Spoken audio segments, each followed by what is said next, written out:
Hi, can you hear me?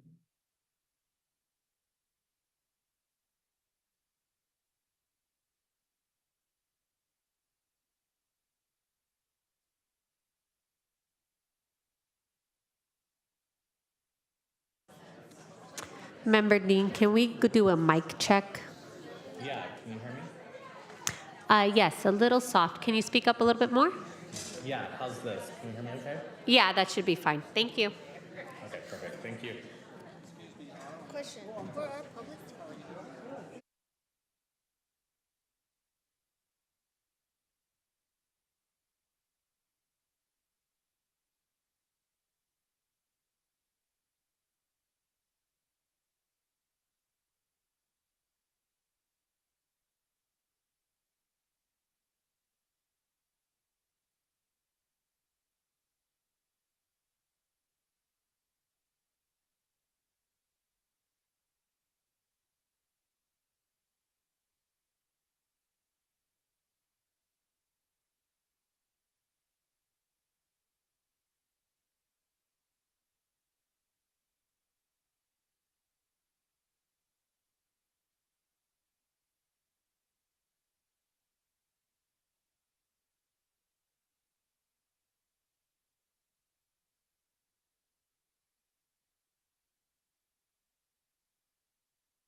Recording in progress. Good evening.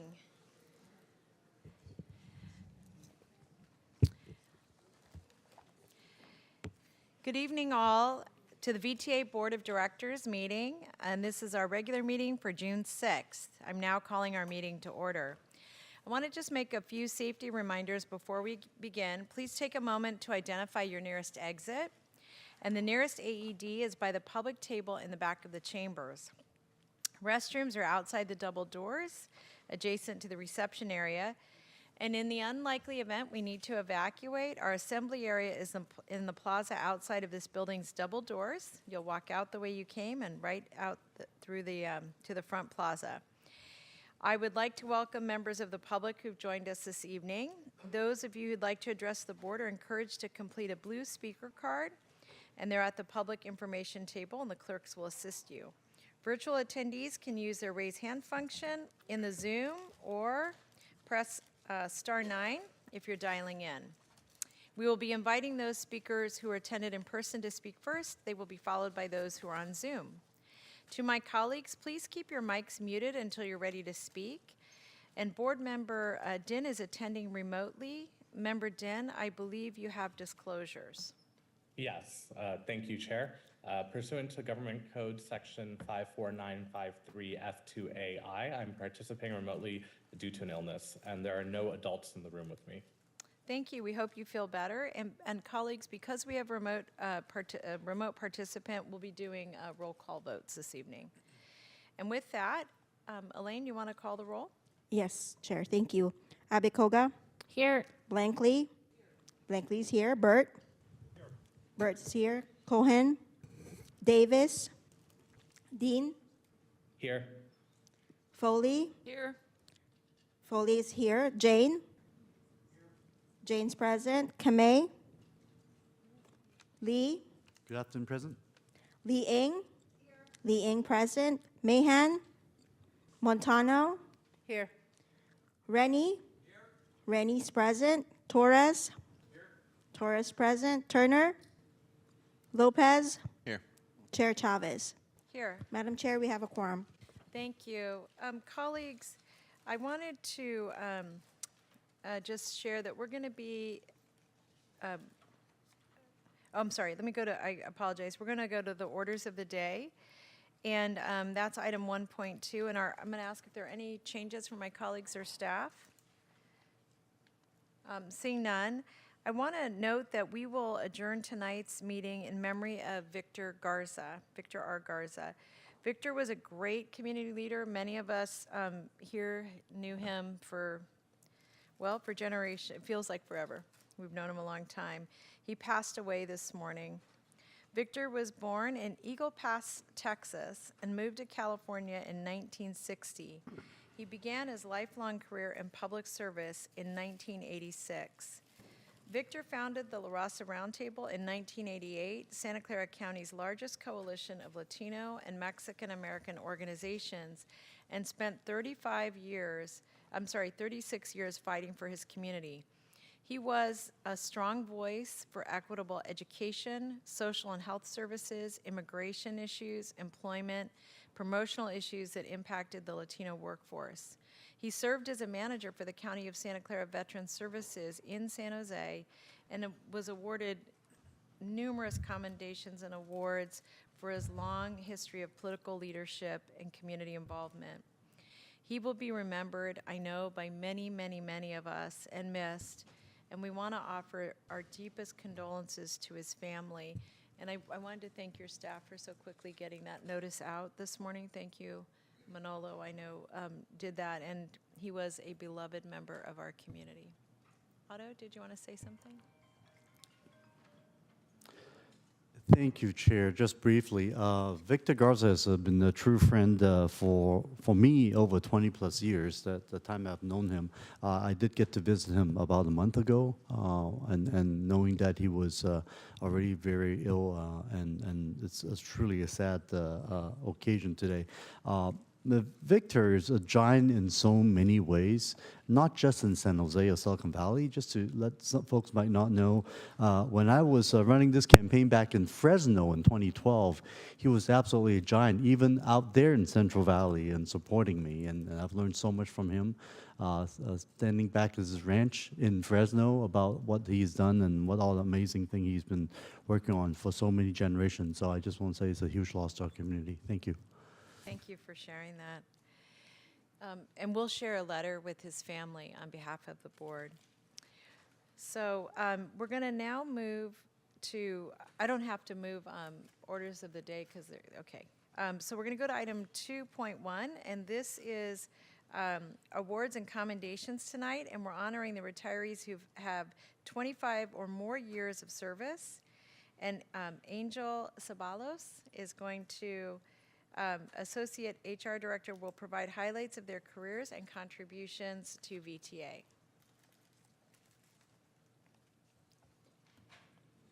Hello? Oh, okay. Thank you, Chairperson Chavez. My name is Angel Ceballos, and I'm an Associate HR Analyst at VTA, and I'm happy to be providing these retirement commendations today. Christine Huyn's departure marks the end of a remarkable chapter spanning nearly 3 decades at Valley Transportation Authority. From her initial roles to her eventual position as Senior Financial Analyst, Christine's journey has been one of unwavering dedication and commitment. Her meticulous oversight of capital budgets, coupled with her attention to detail, has been instrumental in driving VTA's financial success. Christine's legacy extends beyond her professional accomplishments. She leaves behind a legacy of warmth and camaraderie, remembered fondly by colleagues and peers alike. As she transitions into retirement, the VTA community expresses profound gratitude for her invaluable contributions. We wish Christine all the best in her future endeavors, confident that her impact will resonate for years to come. She provided 29 years of distinguished service and was an asset to VTA. Congratulations to Christine Huyn.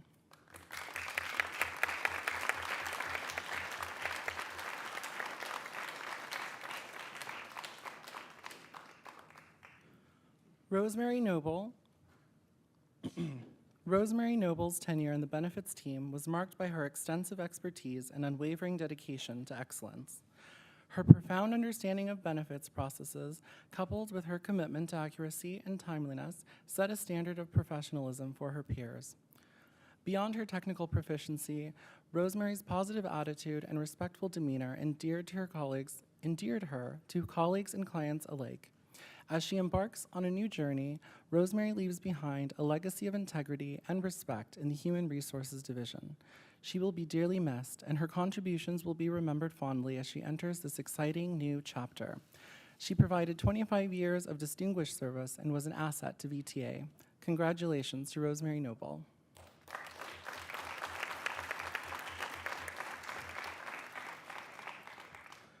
Tony Singh's work ethic is exemplary, characterized by his diligence and meticulous attention to detail. Always ready to lend a hand, he embodied teamwork and went above and beyond to support his colleagues. His commitment to excellence shone through in every task he undertook, setting a standard of professionalism for others to follow. Tony's readiness to exceed expectations and his unwavering dedication made him an indispensable member of the team, worthy of commendation. He provided 28 years of distinguished service and was an asset to VTA. Congratulations to Tony Singh.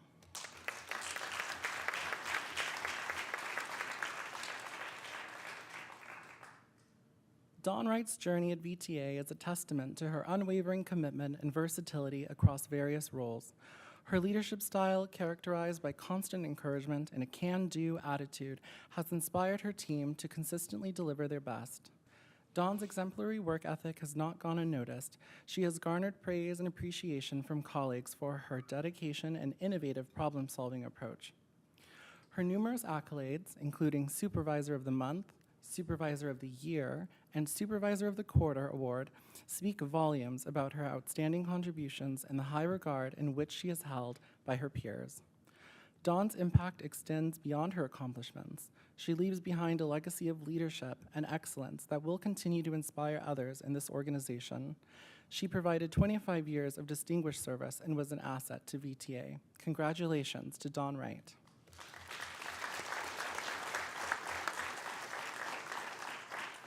And this concludes my presentation. Thank you and congratulations on your retirement to our retirees. We're moving on to item 2.2, which is the recognition for our interns from Cristo Rey San Jose Jesuit High School. Natalie Chavez, Senior HR Analyst, will read about our interns' contributions this past year. Thank you. I'm very happy to read the commendations for our Cristo Rey interns. First, Amayeli Vasquez. Amayeli's internship with the Document Services and Records Management Department has been marked by exceptional growth and dedication. She has blossomed into a confident and proficient team member. Her commitment to providing outstanding customer service is evident in her proactive approach to meeting copy center needs and her meticulous attention to detail in every task she undertakes. Amayeli's ability to handle new orders from inception to completion showcases her ability and skillfulness. Furthermore, her contributions to the Enterprise Warehouse Scanning Project demonstrated her versatility and commitment to excellence. It has been truly a pleasure to witness Amayeli's development and achievements, and we take great pride in recognizing her contributions to the team. Congratulations, Amayeli Vasquez.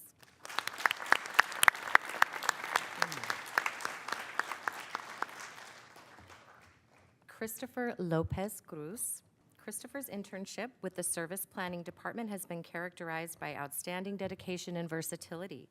His contributions span a diverse range of responsibilities, from assembling special event packages for bus operators to ensuring the accuracy of schedules meant for public distribution.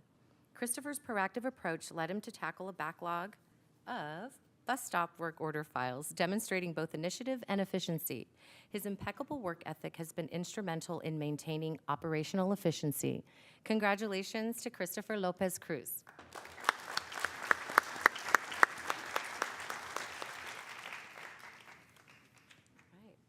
Next is Divinity Lopez. Divinity's internship with the Real Estate and Transit-Oriented Development Department, or TOD, has been invaluable to our organization. Her infusion of creativity, positivity, and unique perspective has significantly enriched our urban planning outreach efforts, team dynamics, and resource management. Colleagues have consistently praised her graphic design prowess and pivotal role in shaping the vision for the city's 5 Wounds Urban Village Plan Community Open House and VTA's Design Development Framework. Additionally, her proactive approach in facilitating parent workshop, student engagements, and a memorable Folklorio Club performance at a recent event demonstrates her dedication to fostering inclusive outreach practices. And we congratulate Divinity Lopez on her graduation and look forward to her achievements in college and in her future career. Congratulations, Divinity Lopez.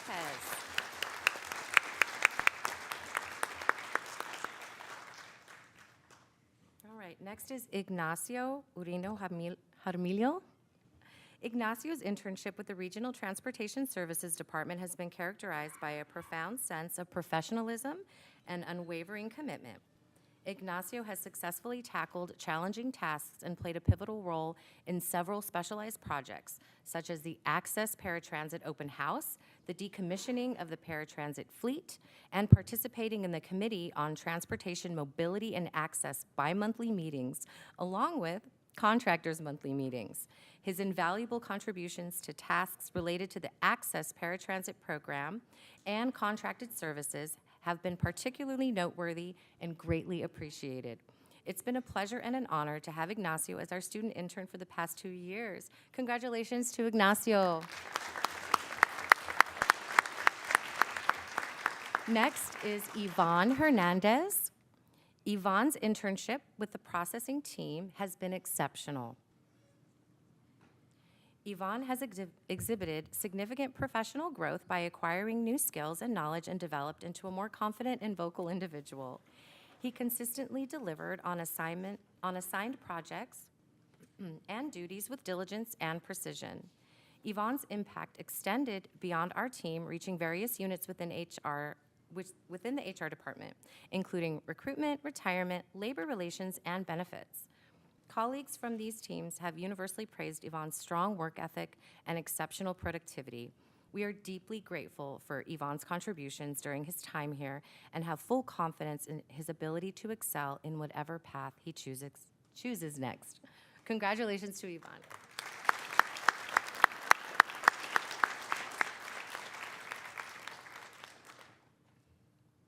All right, next is Hector Ceja Candelario.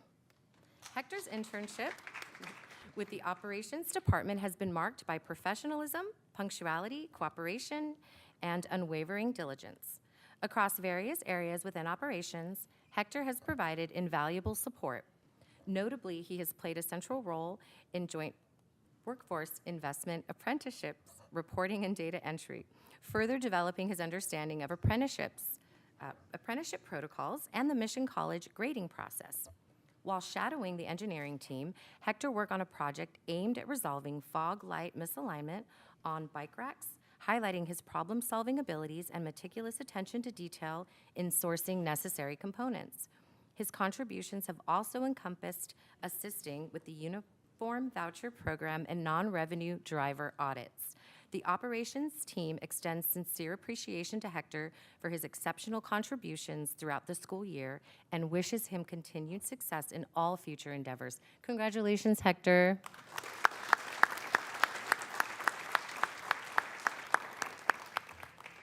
Next is Perla Contreras. Perla's internship with the Workforce Development and Employee Experience team has been truly remarkable. Perla has demonstrated a profound commitment to excellence and a relentless drive for success. Particularly noteworthy is her involvement in the policy review project for HR's Chief People Officer, where she showcased her analytical skills and attention to detail. Additionally, Perla's role in co-facilitating orientations and mastering a learning management system highlights her adaptability and eagerness to learn. Furthermore, she has honed her skills with Microsoft's content management system, SharePoint, showcasing her versatility and willingness to take on new challenges. Congratulations to Perla for her outstanding achievements this year, including securing a spot in the summer engineering program at Santa Clara University. With her exceptional dedication and talent, Perla's future is undoubtedly bright, and it's been an absolute pleasure collaborating with Perla during her time at VTA, and we thank her for being such a valuable member of our team. Congratulations, Perla.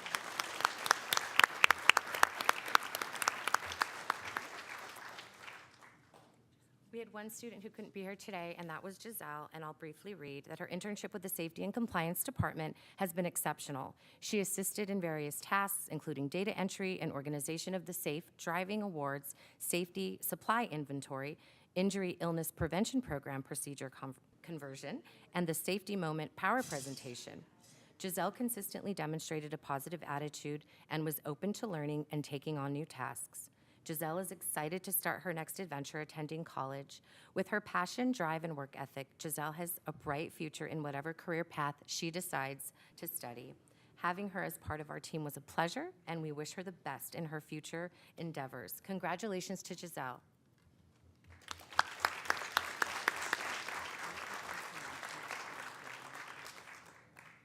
Thank you. This concludes my presentation. And thank you to all of our interns. Clearly, all of your futures are very bright. And thank you for your leadership this past year. And after a busy school year, hope you enjoy the summer. Thank you all.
Thank you again for all your good work, and we're also very, very proud of you. Thank you.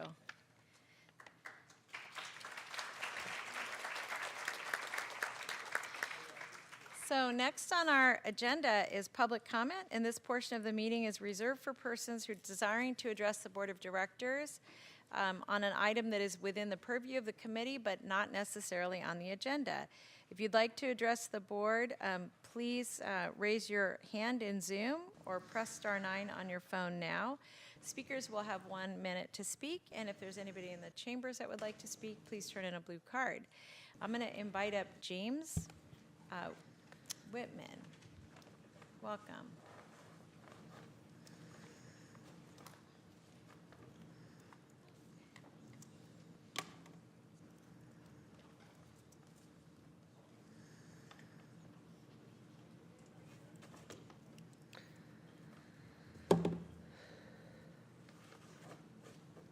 Welcome. Hi. Speak now? Yes, please, and we'll turn on the My timer name is too. James Whiteman. I'm noticing some incidents at light rail stations.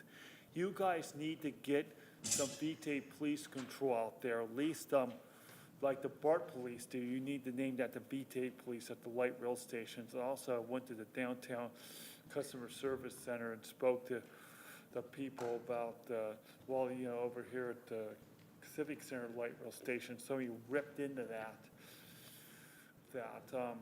thing, and they ripped into one of the things over there. You guys, I think you guys should get police at your light rail stations for the attack that happened over at the Children's Discovery Museum. You guys need to get some kind of light rail police over there. Also, when is the Caltrain gonna be, when is the Caltrain gonna be adding the new trains? All right, bye-bye. Thank you.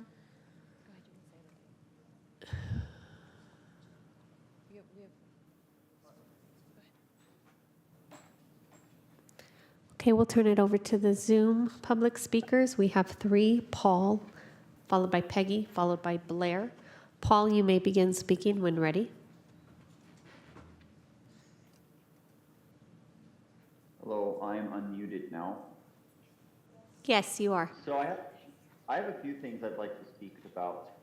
So I live closest to the Snell Light Rail Station, and I've been having to endure the bus bridge for the last 2 weeks, and now I got a letter in the mail stating that they're now going to work on everything south of Capitol, and I wish I would have known about that when they did 2 weeks ago. So the second thing I'd like to add is don't promise services that you can't fulfill because there's not enough equipment. So multiple times over the last month, I've had the bus service has been canceled. And the third thing I'd like to ask about is there needs to be services in Morgan Hill, regular bus services. It's a transit desert down there, and same with Gilroy for the most part. Thank you so much for hearing my comment. Peggy, you may begin speaking when ready. Good evening, Madam Chavez and Honorable Board. My name is Peggy Shen-Brewster. I'm with Sunnyvale for Equity in Education. Last year, C convened a transportation forum with the high school district and the city of Sunnyvale, and that resulted in a direct line from North Sunnyvale to Fremont High School, as well as free bus passes for all of our students north of El Camino Real. Today, I'm asking for a new type of bus pass for these students, over 200 that get to school via VTA. We currently have paper bus passes that they must go and acquire every month. And I think it's time that we have something a little more modern, a clipper card, something linked to an app on a phone or a student ID. I've opened this conversation with the high school district, and I know that since VTA is centered on inclusivity and responsiveness to the community, I'm hoping that this is a conversation we can continue to have for this fall. Thank you so much. Blair, you may begin speaking when ready. Hi, Blair Beekman. My Zoom may cut out, so I'm sorry if it does. You can go on if it does. I've been living in San Diego for a while now. I'll be in the Bay Area for the month of June. As I've reported before, in San Diego and California cities, ShotSpotter has been deemed, they're kind of ending its initial purpose. They're turning it into a more of a broad interpretation of data collection and not just shot spotting gunshots anymore, I don't think. So its definitions changed. Are you guys going to ever address, you got like 40 plus ShotSpotter speakers at San Jose BART station. I have offered for months, years now, that I find this a bit offensive. I know it has a public safety purpose, but it's offensive. And we need to really consider, the concept of equity and reimagine we're trying to build for our future and better address the issue. I hope you can. That concludes public comment, Madam Chair. Thank you, Theodora, and thank you for all of you who raised comments and concerns. I'm now going to move to item 4, and these are public hearings. Item 4.1 is a notice of intention to adopt a resolution of necessity. We're going to conduct a hearing and adopt a resolution for 2 properties for VTA's BART Silicon Valley Phase 2 project. The full staff recommendation is noted on the screen. And Kathy Bradley, Manager Real Estate and Project Administration, will present this item. Kathy, I'm going to ask Kathy to provide a presentation for each property, and then I will open the hearing. And property owners or their representatives will be given 5 minutes to speak. Members of the public who would like to address the board on the resolution of necessity will be given 1 minute to speak after the presentation for all properties are completed.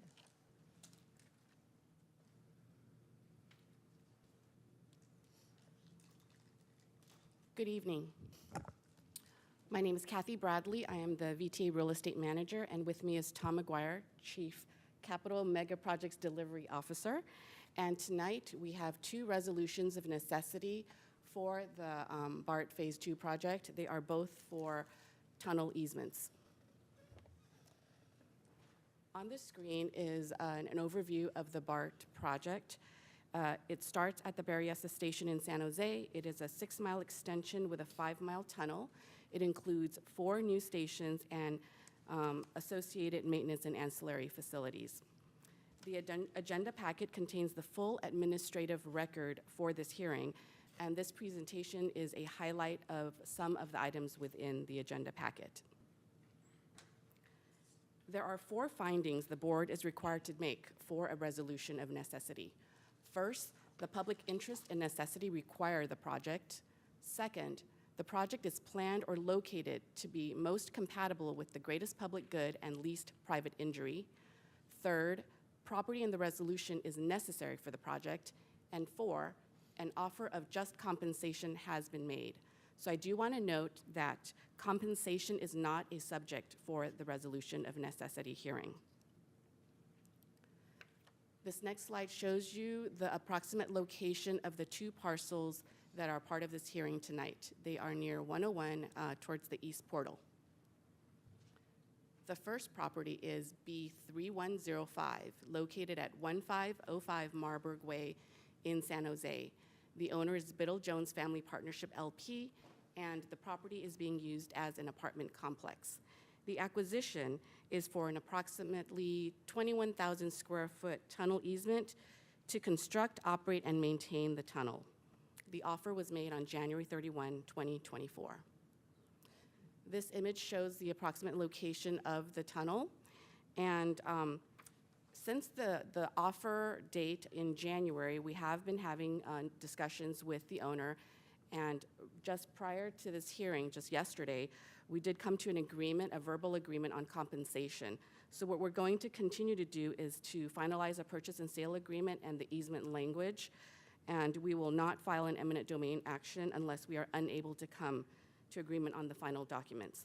However, in order to maintain the project schedule, we are asking the board to adopt this resolution of necessity, because oftentimes, even if a verbal agreement is made on compensation, disputes do arise with regards to the purchase and sale agreement or the easement language. Again, we will continue to work with the owner to come to agreement so that we do not have to file a court claim for any litigation. This concludes the presentation on this property. So colleagues, I think my instructions were a little confusing. So we're going to take each property on its own, and the way it was written, it was a little confusing. Okay, so first I'm going to open the public hearing for property that's been identified as B3015, owned by Biddle Jones Family Partnership LP. The owners or their representatives are welcome to address the board at this time. Is there a representative for the property?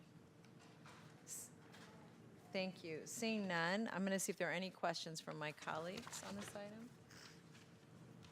I see none, and so I'll end the public comment period on this. Kathy, will you go to the next property? Great, thank you. All right. The second property is B3118, located at 37 North 27th Street in San Jose. The owner is Intelli LLC, and the property is being used as a banquet/entertainment hall. The acquisition is for an approximately 600 square foot tunnel easement for the purposes of constructing, operating, and maintaining a tunnel easement. The offer was made to the former owner, Sociedade Filarmonica, in June of 2022, and VTA was actually in escrow to close on that acquisition when the property changed hands to the new owner, Intelli LLC. Therefore, in December of 2023, VTA provided a new offer to Intelli LLC.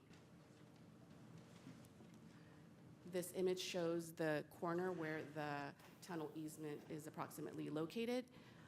Since the offer date in December, we have been in negotiations, are making progress, but an agreement has not been made on compensation.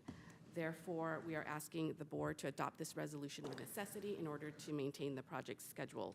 Again, we will continue to work with the owner in order to come to agreement so as to not file a claim.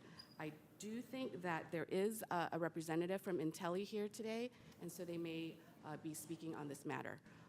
And this concludes the presentation on this property. Thank you. The hearing for property ID B3118, owned by Intelli LLC, is now open. The owners or their representatives are welcome to address the board.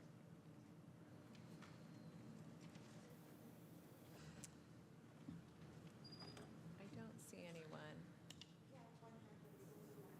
Oh, thank you. They may be on Zoom. Thank you for checking. Fong, you may begin speaking when ready. Can you hear me? Yes. Oh, thank you so much. I don't wanted to say so much except that the issue of mailing was very bad, and I think I sent something to the secretary today. I just wanted to ask if the VTA would hold off on filing any eminent domain because I think both parties is going to reach an agreement. It's just that we need a little bit more time. And I believe that our attorney and representative from VTA had been working and talking about that. So if there's no filing of eminent domain, there should be okay, and it will reach a resolution soon. I hope so. That's all. Okay, thank you. Thank you. Thank you. Do we have any other speakers? No, that concludes public I'm comment. going to close the public hearing for that property. Colleagues, are there any questions on this particular property? I see. Yeah, I none. have a question. Oh, So go ahead. what is it that she had requested? Kathy? I can speak to that. I think she was talking about the mailing and the receipt of the notice of intent to adopt a resolution of necessity.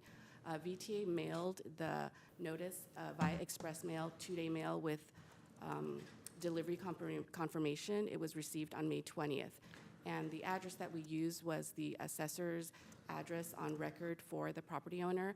And we also matched that against the Secretary of State's address of notice for Intelli LLC. And so we mailed it pursuant to our statutory requirements. And so it sounds like perhaps the owner did not receive it on their end. So are we going to give an extension as she requested? I will defer to Evelyn.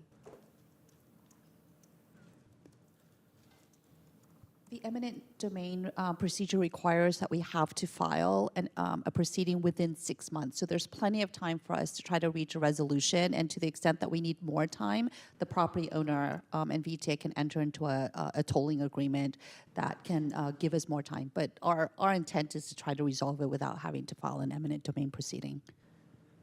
Okay. Thank you. Thank you, Carmen. Otto? Thank you, Evelyn. I think that was the point that didn't seem to be clear based on the speaker's questions earlier, is the fact that even though if we were able to take a vote tonight to obtain this necessity determination, the negotiation still continues, right? That's what I'm trying to confirm with the speaker, make sure the speaker understands. Yes, it does continue. Great. Thank you very much. And I'd like to add, and even if we have to file, we still continue to negotiate even after filing, so. Thank you, colleagues. Are there any other public speakers on this item? Thank you. I'm going to close the public comment period for item 4.1. Seeing no questions from my colleagues, I'm going to ask for a motion on this item to close the hearing and adopt the resolutions of necessity as noted on our screen.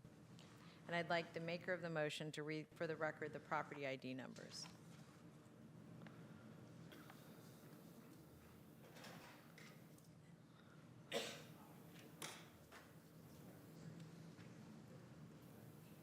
So moved. So we have a motion. We need the properties read into the record. And do we have a second? Yep. Second. Thank you. We have a motion and a second. So those properties are B3105 and B3118. So we have a motion and a second. Seeing no further discussion on the motion, we're going to take a roll call vote. Yes. Blankley, Yes. Burt, Yes. Davis. Davis is absent. Dean, Yes. Foley, Aye. Kamei, Aye. Lee, Aye. Mahan is absent, so I'll call on Cohen, absent too. Montano, Yes. Torres, Lopez, Yes. Chavez. Yes. Madam Chair, motion passed. Thank you. Thank you. Thank you, colleagues. And that now takes us to item 5, reports, and the first item is 5.1, which are committee reports. So I'm going to begin with Ryan Globus, our Citizens Advisory Committee chairperson, who will provide the report for item 5.1A. Thank you. Welcome. Good evening, members of the board and General Manager Gana. So we last had our meeting on May 8th. We had a few items. The first was the 2016 Measure B biennial budget augmentation, which is item number 6.6 on your agenda tonight. We had a robust discussion about noise abatement and other measures to improve the 85 corridor, and we unanimously recommended that you approve the augmentation tonight.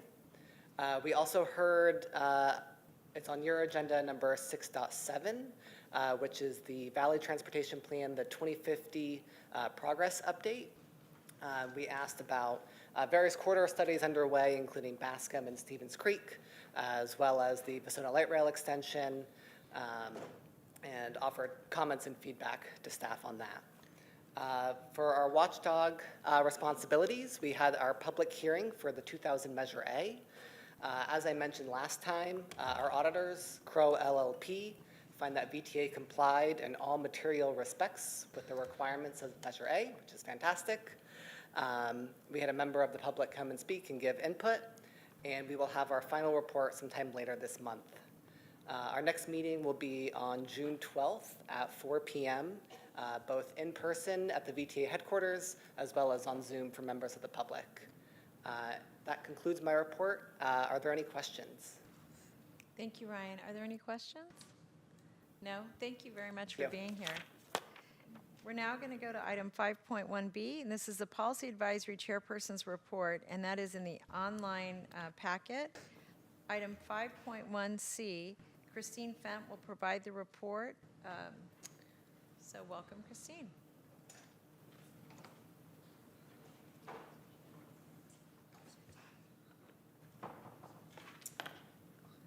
Thank you, Chairperson Chavez and board members, for this opportunity to update you and the community on the important services being performed by the 2016 Measure B Citizens Oversight Committee, or the MBCOC, to fulfill the responsibilities entrusted by voters. I am Christine Fent, an original MBCOC member that now has the privilege of serving as chairperson for that committee for 2024. My primary purpose here tonight is to inform you on the MBCOC's finding and issuance of its annual report for fiscal 2023. As a member of the 2016 Measure B ballot, required that an independent citizens oversight committee be established to ensure funds are being expensed in a consistently manner and approved program, and also inform the public of its findings. The MBCOC was established to fulfill that charge.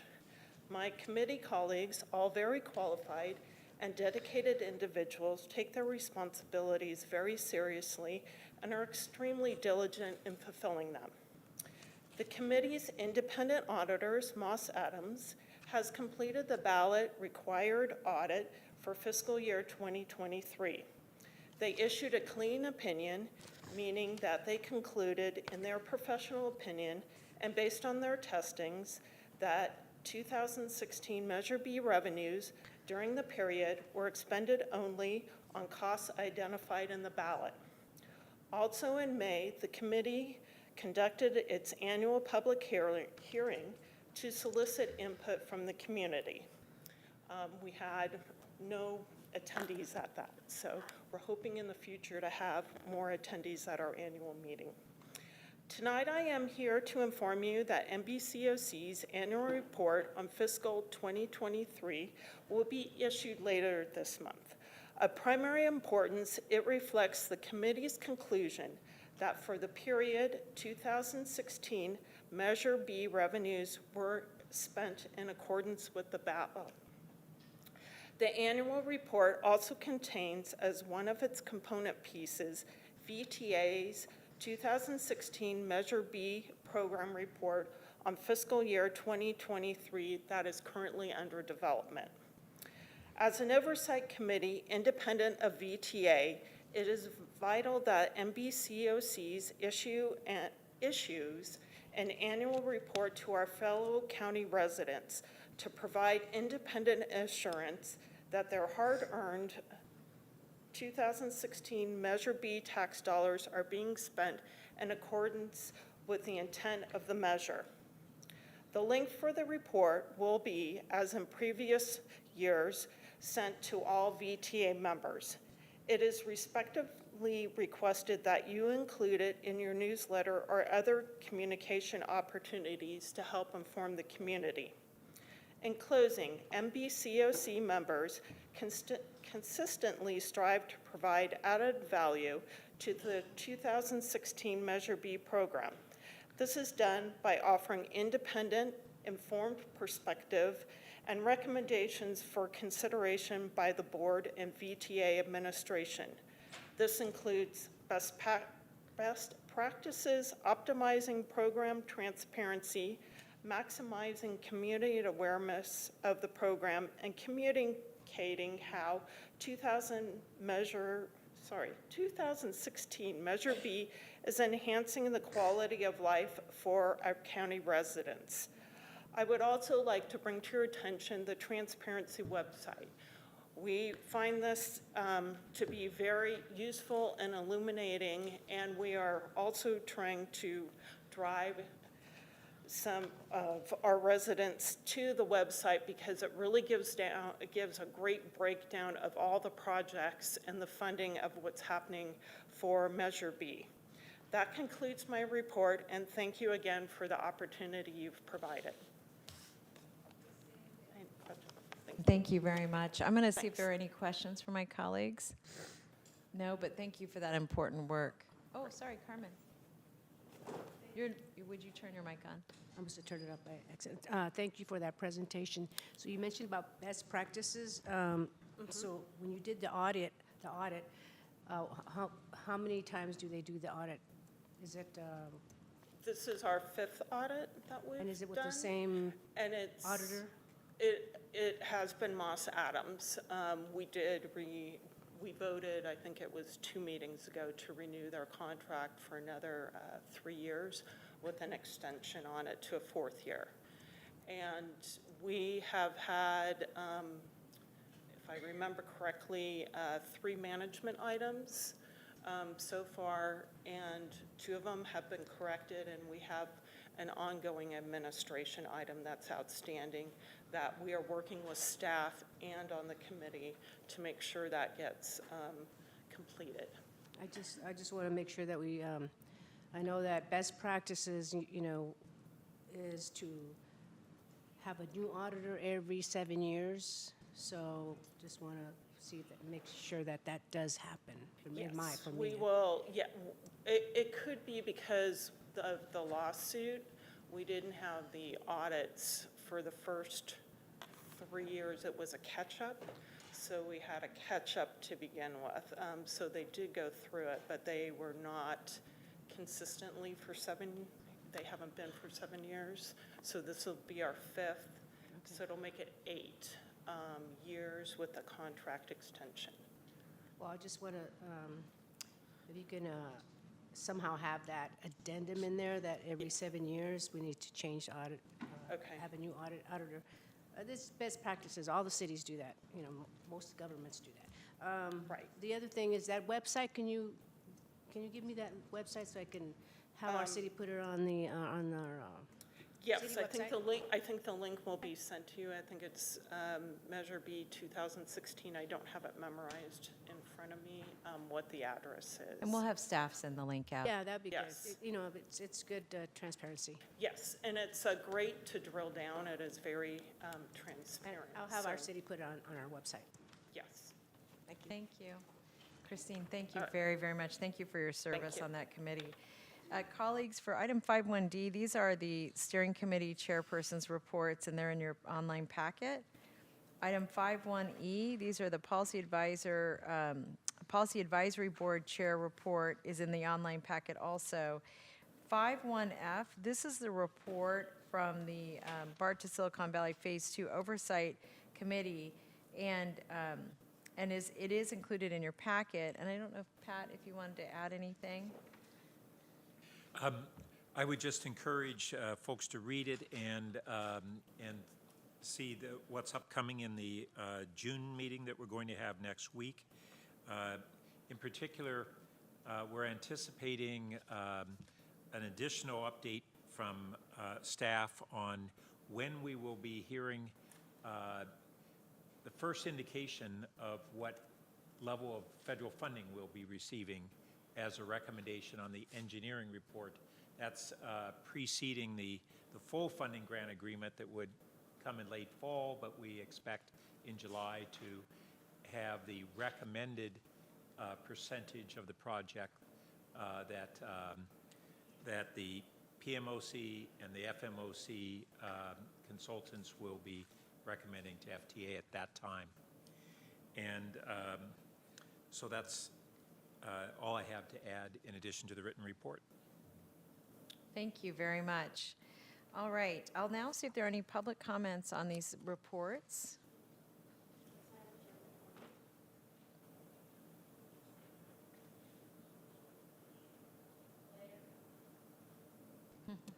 Blair, you may begin speaking when ready. Hi, thank you, Blair Beekman. Thank you for the report of the Citizen Oversight Committee on annual report on Measure B issues from the Citizen Oversight Committee. Good luck that more people can want to attend. It's nice to hear that for bond measures, you can have citizen oversight committees like this. And it was really nice to hear the report. San Jose had a Measure T that was a bond measure for their pavement issues and asphalt and road construction issues. It made a great example with the addition of public oversight that other Bay Area cities have much admired and tried to emulate. So I can't say enough about the oversight process when involved with government projects and bond measures. Good luck. How to always want to be looking for public oversight ideas. Thank you. That concludes public comment, Madam Chair. Thank you. We'll close public comment on that item, and we'll move to item 5.2. This is a general manager report. Good evening. Okay, good evening. So tonight, I just want to have a couple items as well, or a few items. So the first item is the 2025 service plan, and I'm happy to share the updates on that. There we go. Our staff is launching the outreach activities for the community to get feedback from them on the needs of our passengers. And the draft 2025 service plan so far explores proposals to improve frequency on some routes during certain times of the day and to provide more effective school-oriented bus service for students and redesign some bus routes to serve riders more efficiently. Staff will be at over 20 events to meet riders and hear their thoughts on the plan. These events include a series of VTA-hosted in-person and virtual meetings, transit center pop-ups, as well as community events, including the EBRC groundbreaking, Viva Calle, and farmers markets throughout the county. And the draft plan can be found at VTA.org, 2025 service plan, and will be open for public comment until July 12th. And if we do see changes or we have regional connector groundbreaking is happening this Saturday, and this really is a long-awaited milestone for us, which is the light rail extension to East San Jose. So the groundbreaking ceremony will be accompanied by a community resource fair to offer residents and businesses in the area information about the project and the resources provided by VTA and other nonprofits and community-based organizations that service East San Jose. This project is expected to take about 4 years to construct and will extend light rail service further into East San Jose with a direct connection to BART's service in Milpitas. I invite all of you to attend the celebration. I encourage you all as we usher in a major milestone for this project. Please bring your family and friends. We're planning lots of fun entertainment and food trucks in addition to all the good information that the community can gather here. So I'm very excited as well. I know our board chair is and others to actually be able to have this event on a Saturday as well. Next slide, please. Once again, I'm going to remind you that we are hosting the APTA conference in San Jose for the transit board members and board administrators seminar on July 13th through the 16th, 2024. I really encourage you to attend. This is an opportunity to gain valuable knowledge and really as a peer exchange and really an opportunity to have some professional development as board members on board governance and policy development for public transportation agencies. It is amazing the myriad of all different topics that this industry is dealing with at this time.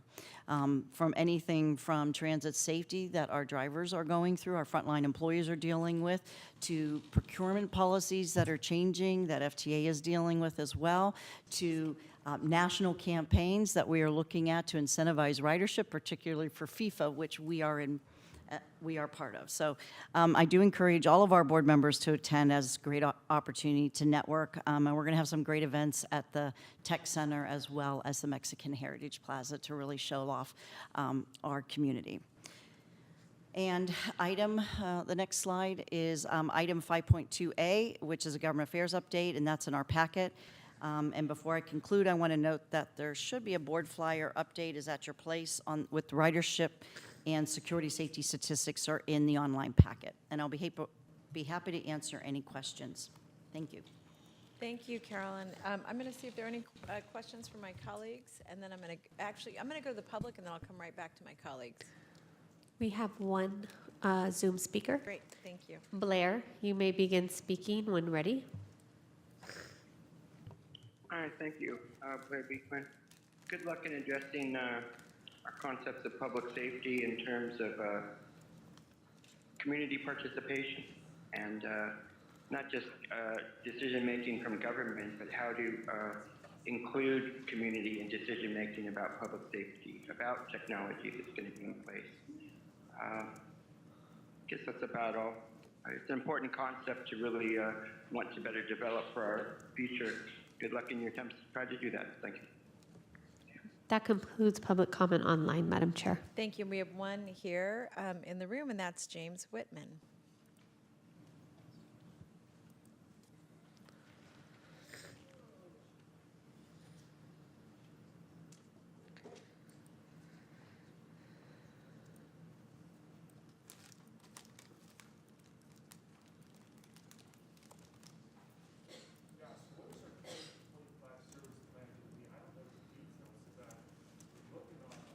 It says coming soon. I don't know what the details are going to be. And also, I was talking about before about that guy attacked the person at the light rail station on Children's Discovery Museum. That guy should be banned by riding VTA transit, really. And I think we got to put down pictures of people who did bad stuff and not be able to ride transit again.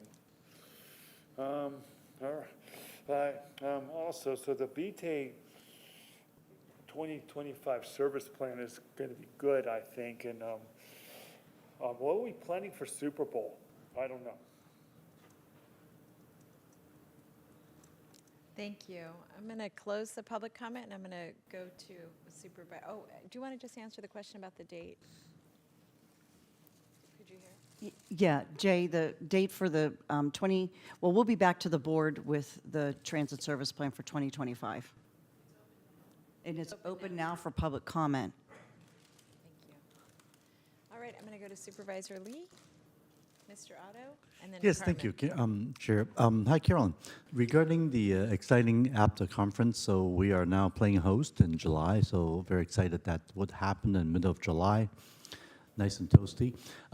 Also, I would like to see, is there any opportunity for allowing some of our employees or managers to attend some of these seminars? Is that something that's doable with APTA?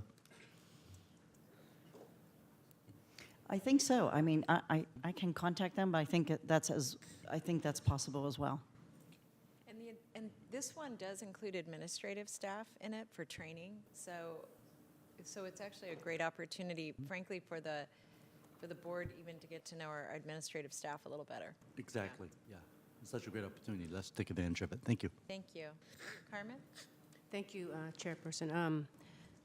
Following on piggybacking on Board Member Lee's comment about the the convention that's coming up, is there was a group there that was there a few years ago, the Latino group. What was that name? Will they be In there? transit? Yeah, will they be there? I don't know if the Latinos in Transit will be at this conference. What I am going to see is if they're able to have some presence at the California Transit Association, which we are also hosting, and that is actually a larger conference, and I'll be talking about that after this. That's for everybody, and we're hosting, all of transit, all the transit agencies at all levels on the week. It's the third week in November. And that one, usually we will have, there'll be receptions that are hosted by the different organizations. I just want to mention, it was very impressive. They know a lot. They're all engineers and the last time that I met them. But the reason why I asked to be called on is, the SB 553, it's good that we have training. However, I really feel that these laws that have kind of relaxed some of the accountability, because when I think last year or 2 years ago, there was a guy that was a machete that was threatening one of our bus drivers, and there was nothing, and there was nothing really that we could do because he didn't get harmed. But the problem is he did get harmed because it's in his head. But the laws that the state is they're too relaxed. There's no accountability. So I don't know what we can do, if we can write a letter or something like that. They need to have more accountability because it did affect that bus driver. It must have.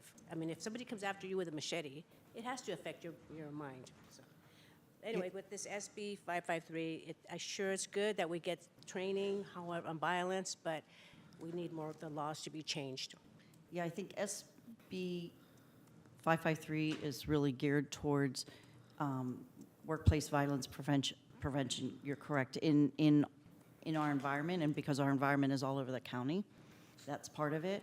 We also have AB 1735, which is prohibition orders, that every individual transit agency, which was discussed at GNA Governance and Audit Committee today, we're the 4th agency that has it right now in the state, and you have to work on, it takes about 1.5 years to 2 years to get that whole process up and running, but we do have a committee and bylaws, and we will be starting to move forward on getting that prohibition order fully enacted over the next year, Yeah, so that we're that's able good. to have more ability to primarily Have some teeth prohibit in, that activity. But also, then the third area is for us, ourselves, to be able to provide more support for those employees when they're in those, facing those assault situations. And there has been an continue increase. to doing that, yes. There And has that is something that, for better or for worse, and it's something we continue to grow on, but but other agencies are looking at us for is providing the mental health programs that we have, and most agencies across the country right now are looking to what VTA is doing and building their program based on what we're doing and Philadelphia is doing. And it's sad to say where, and I think it's Minnesota, where they've actually had major incidences, that's who they're looking towards, and their programs that they have developed. Okay, and then I'm glad about, thank you for that, for the groundbreaking on the 8th. The beauty of it is that it's going to be elevated. That's what I really like. So, anyway, thank you. Thank you, Carmen. I'm going to go to Sergio.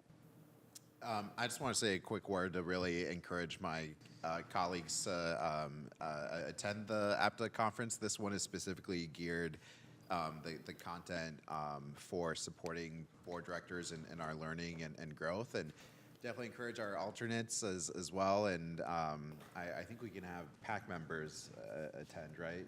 And so, I'll be letting my colleagues know. Really is great, very targeted, worthwhile content. Thank you. Otto? I just want to make sure we don't leave the discussion with the wrong impression. Carmen, you mentioned about somebody having machete, threatening a bus driver or something like that on the bus 2 years ago. And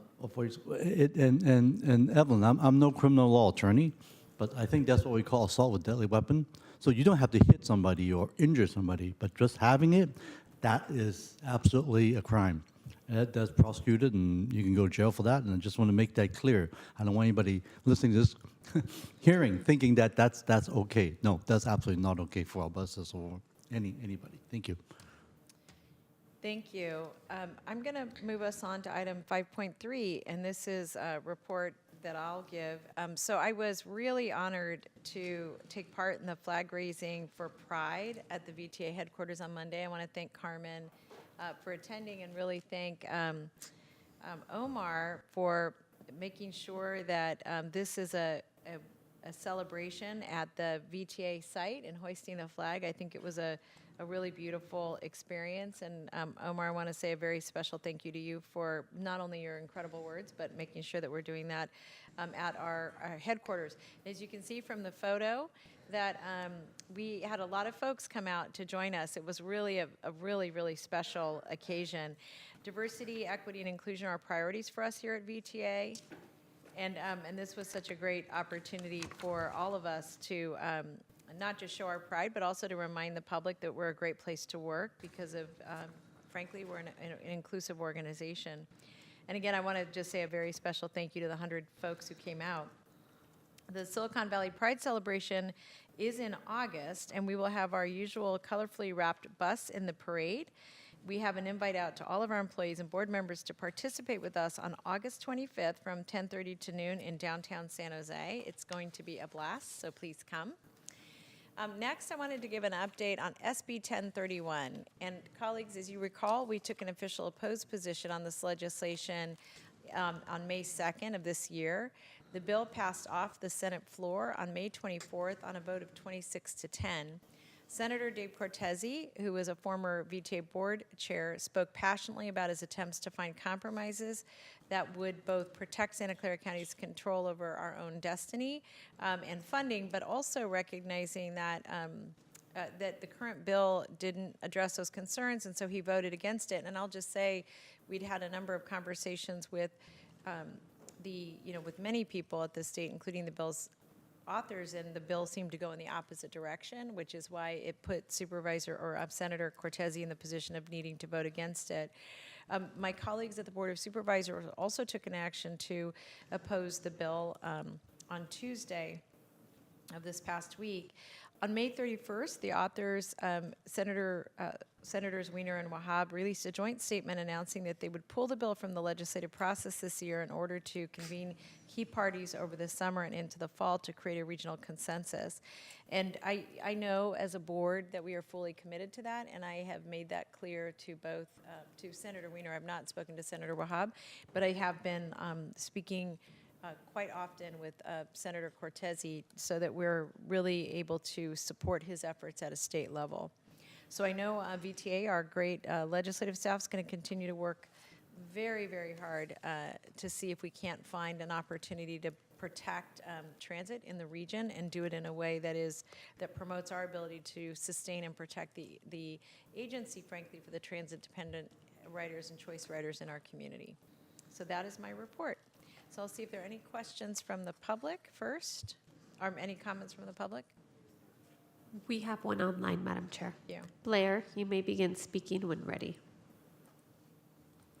All right, thank you. Blair Beekman. Thank you for, in previous words, that the VTA has been an example for other cities in how to practice, how to deal with tough situations. Philadelphia was a reference used. It was my personal feeling before the events we had in May of 2020 or 21. I can't remember the year now, sorry. But for me, I felt leading up to that time, they're actually working in ways of developing a better relationship with ATU. And I feel, good luck in your efforts to really be working with them more and making them, I think, if they can have more of a place within the public meeting process here each month, maybe a special, section to them to talk about their issues, what they're going through and addressing. It adds communication and an That concludes public comment, Madam Chair. Thank you. We're going to move on, colleagues, to our consent calendar, which includes items 6.1 through 6.21. Members of the public who'd like to address the board on consent, this would be an opportunity to raise your hand if you'd like to do so. Thank you. I'm going to ask if there are any comments. Well, actually, I'm going to go to the public before we take a motion on this item. So I'll start with who's in the room. I'm going to welcome up Harry Neal, and then we'll go to Zoom.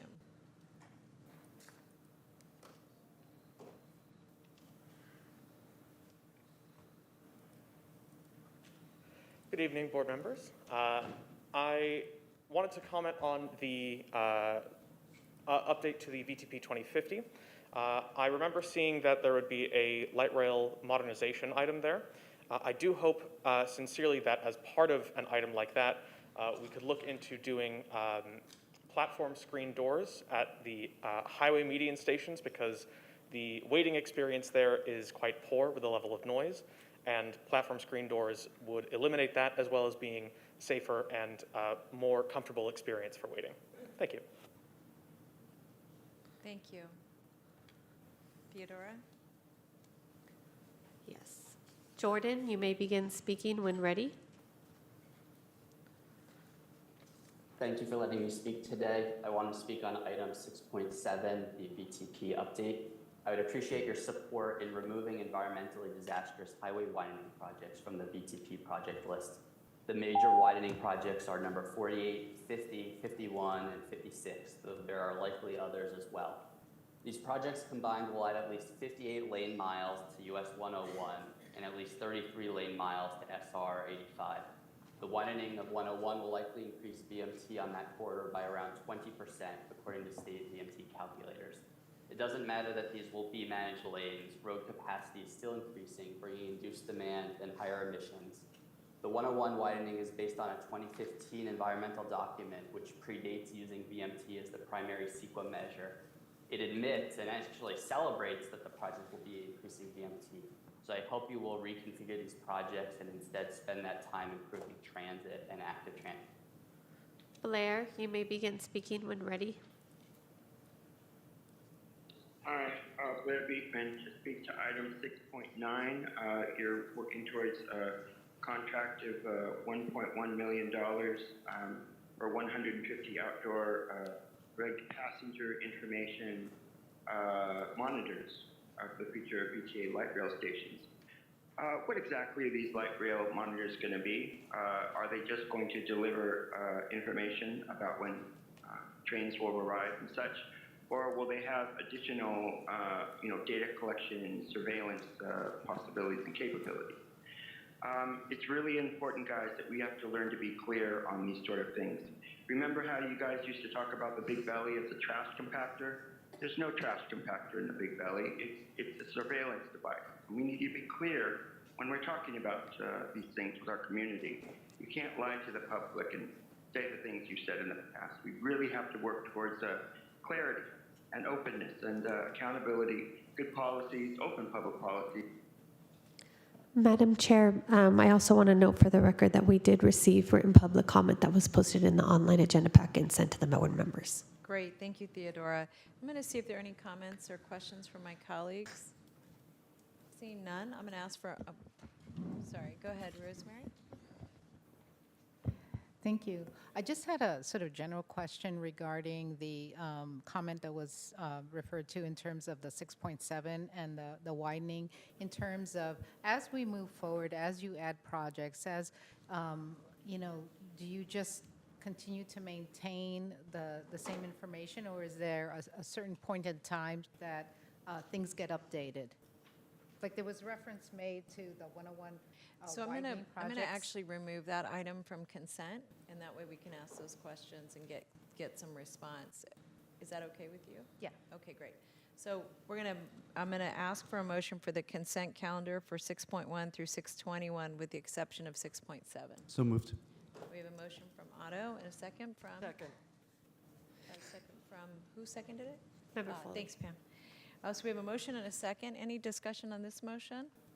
I'm going to ask for a roll call vote. Blankley, Yes. Burt? Burt, yes. Davis? Yes. Dean? Yes. Foley? Aye. Kamei? Aye. Lee? Aye. Mahan? Mahan's absent, so I'll call on Cohen. Cohen's absent as well. Montano? Yes. Torres? Torres, yes. Lopez? Aye. Vice Chairperson Chavez? Yes. Motion passed, Madam Chair. Thank you. So if we could get a response to 6.7.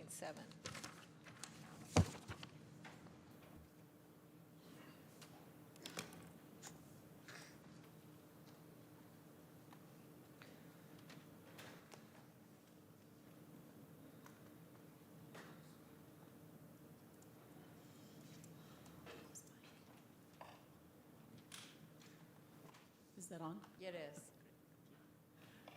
Hello, board members. My name is Deborah DeGang. I'm the Chief Planning and Programming Officer. And regarding the question on the projects that are carried forward in the VTP, so one of the main purposes that we do the VTP is in order to bring projects through the regional planning process so that as we search for funding, they are approved and in line. So there are multiple opportunities. So one, yes, as we're coming up with our current project listing, this is an appropriate time to look at specific projects.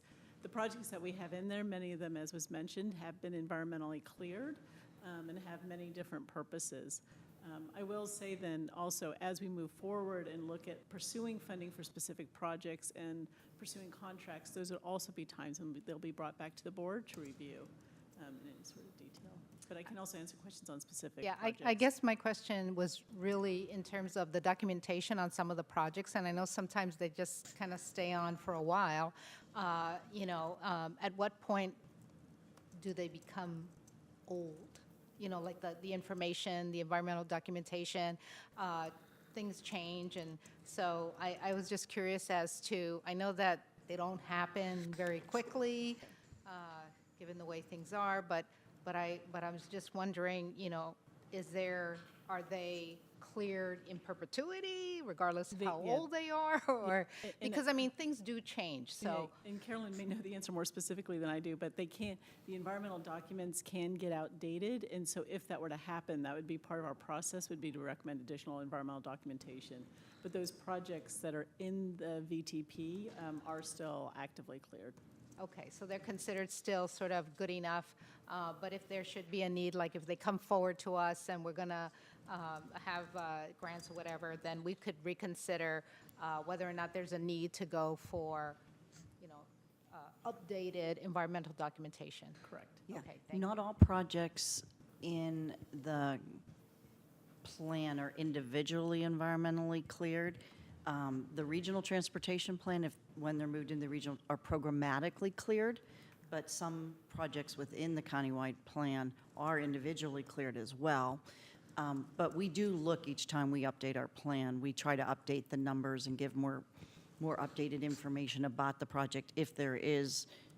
And actually, in all cases, we try to update the information for MTC as well, and because that, and all the counties do that, and that feeds, each county does it, and it feeds up to the top, into the region as well. And then they clear them so that we're not eligible for federal funding unless they're in the regional transportation plan. Oh, I see.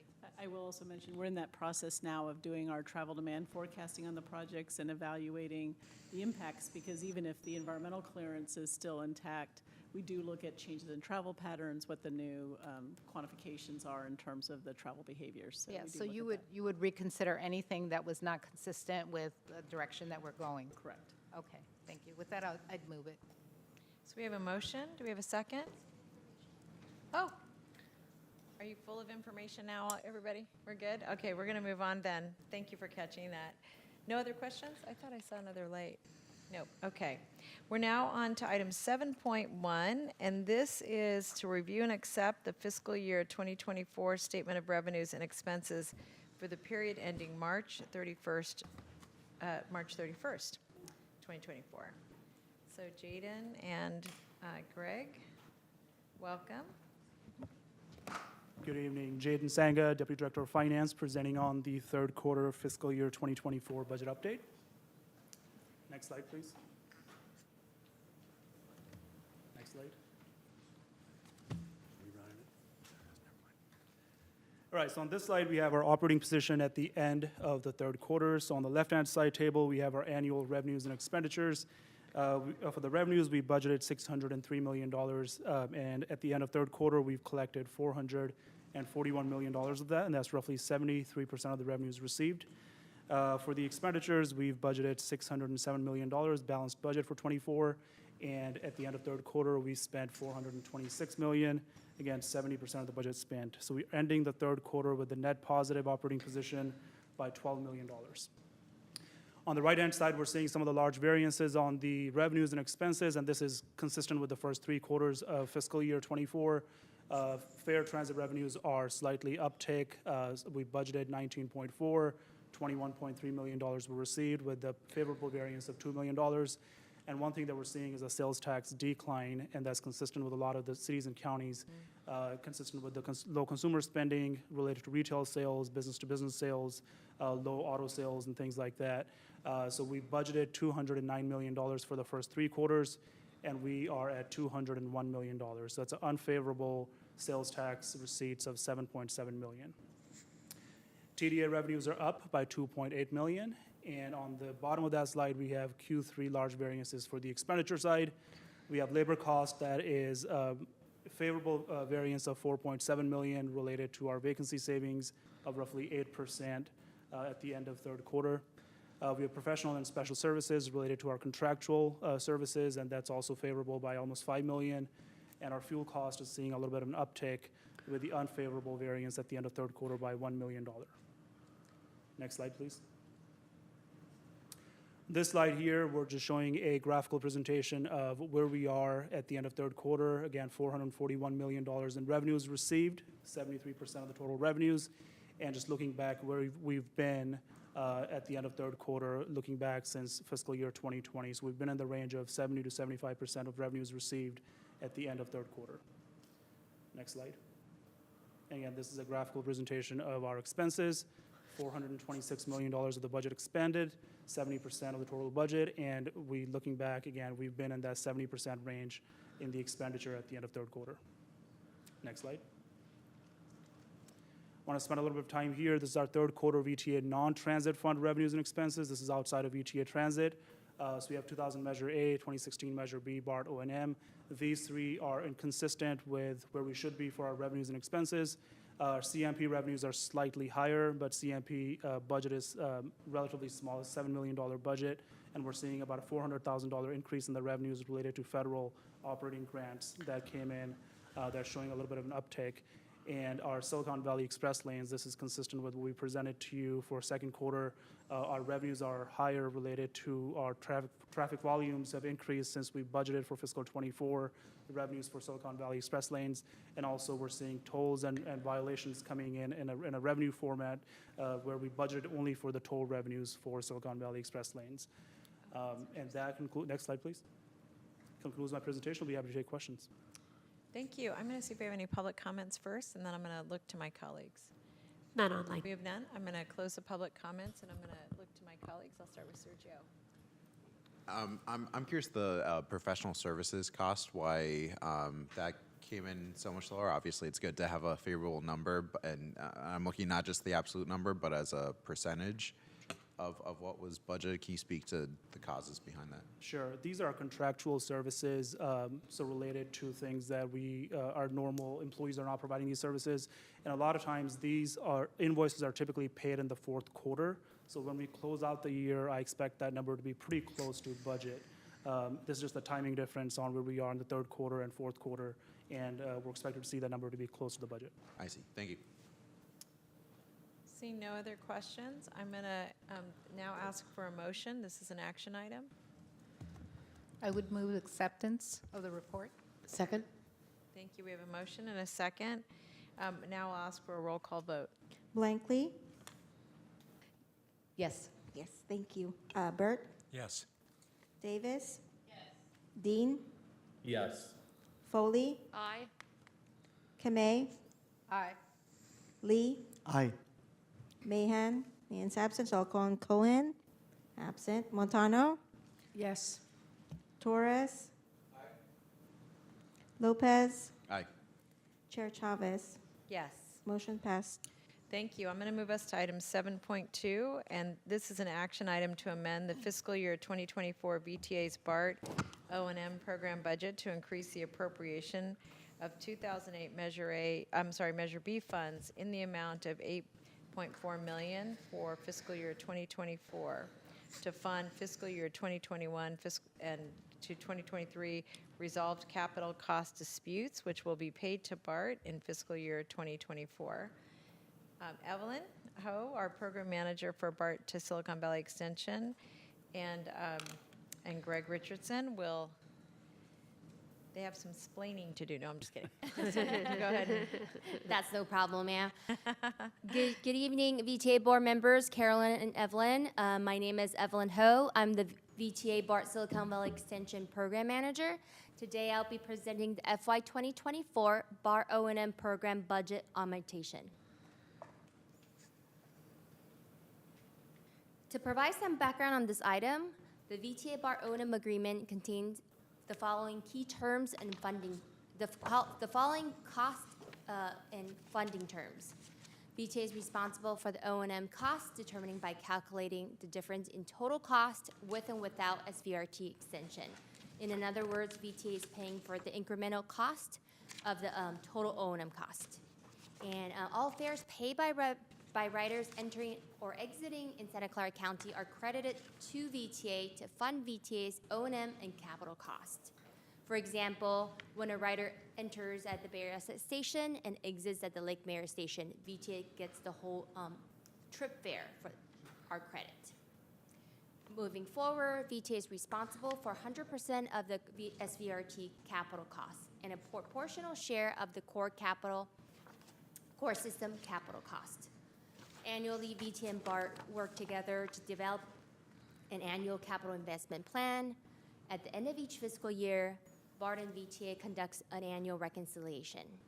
The funding sources of revenues are 2000 Measure B, revenue fares, and grants.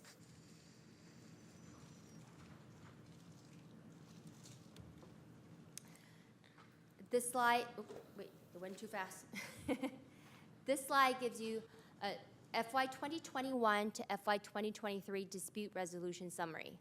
VTA staff conducted intensive reviews of over 130 capital cost projects and disputed a total of $29.1 million of VTA's capital costs for the BART core system.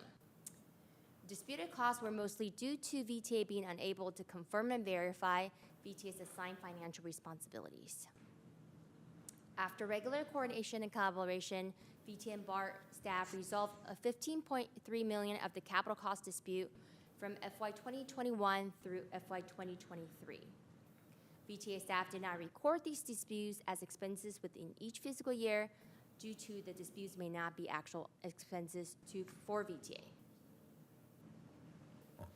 To illustrate how intensive the review cycle is, this is an O&M capital cost review cycle for FY 2022.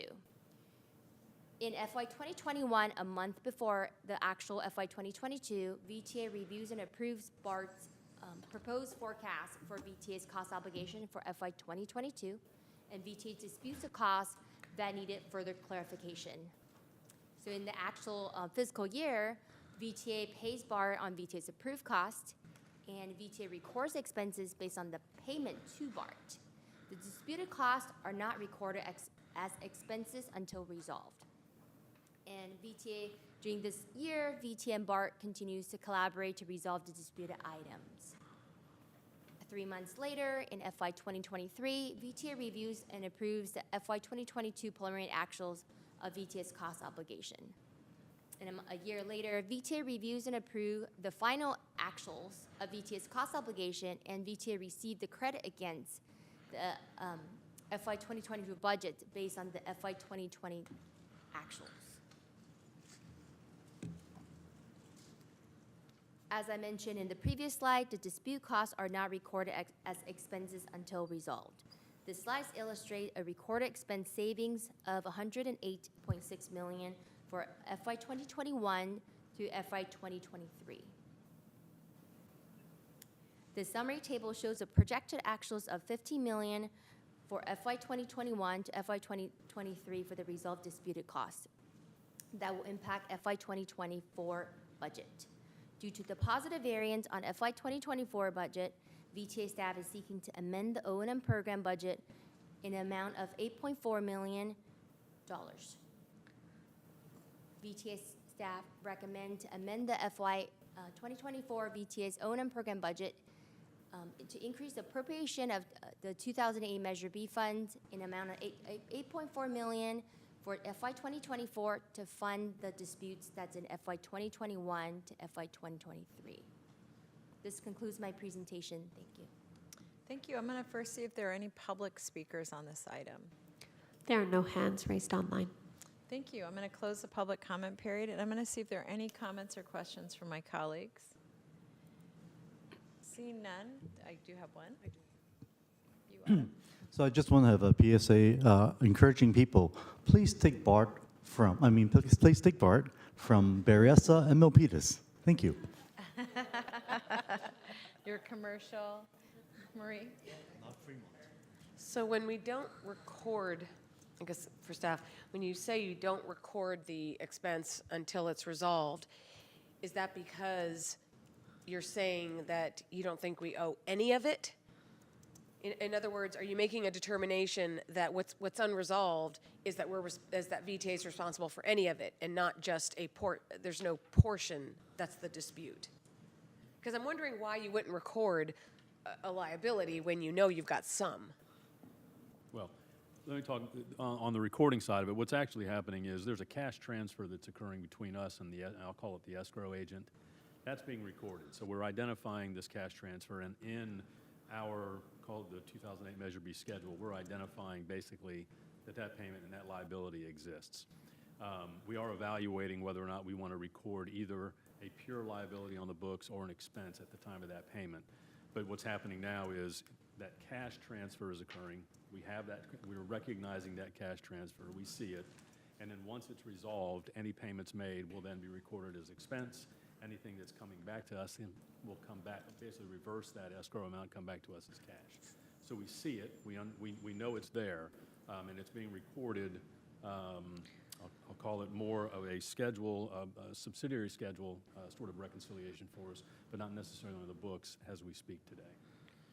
Okay, can you go back to the slide that showed the 8.4? That one. So we're still not at actuals, right? I mean, projected actual is another word for estimate. Okay, so this 8.4 is just to be able to record this much. Yeah, and just to clarify that, I mean, because as we are today, these are through quarter 3 numbers. So we're projecting what we think the actuals will be so we can come to you with a recommendation of what that need is. So the caveat is that if the actuals for fiscal year 24 on the BART O&M are different than the 117,857 higher, then we would have to do an action of some sort to come back to you and say that we needed a little bit more. We don't think that's going to happen. We think we'll be within the 117,857 from a projection. This has to be on phase 1, right? What is this? Yes. This is all Yes, on BART this is phase 1, right? Okay, thank you. All right. Carmen. Thank you, Chairwoman. So on page 2, the slide page 2, let's see. No, capital investment plan, VTA and BART, no, not that one, where's it at? Got the wrong one.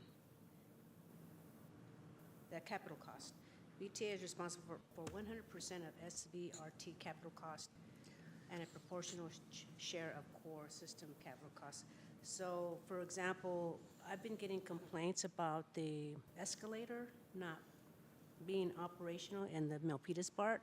So who would be responsible for that?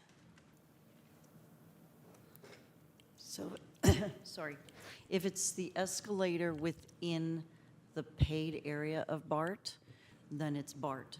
If it's the escalator going to the light rail station from the BART station, when you come out of BART, we're responsible for that. So I think when we took the tour, it wasn't working. It So was, that's the that's one. our responsibility. So that's your, so just to let you know, I don't know Okay. if it's working, so you can check. I've been getting complaints on that. The other one is on bullet number 6, funding source of revenue, 2008 Measure B, revenue fares and grants. Out of those three, which one is the one that we get most of our funding revenue source? Measure B. To answer your question, it's a 2008 Measure B. This is a special measure purely only to fund the O&M of the SVRT extension. And then the next one would be grants? Then go ahead. Go ahead. Depends. Revenue fares, VTA's stations are in line with the comparable BART stations about the ridership increase. So we're doing well in that sense of collecting revenues. And grants depends on the cycle, but VTA is in the process.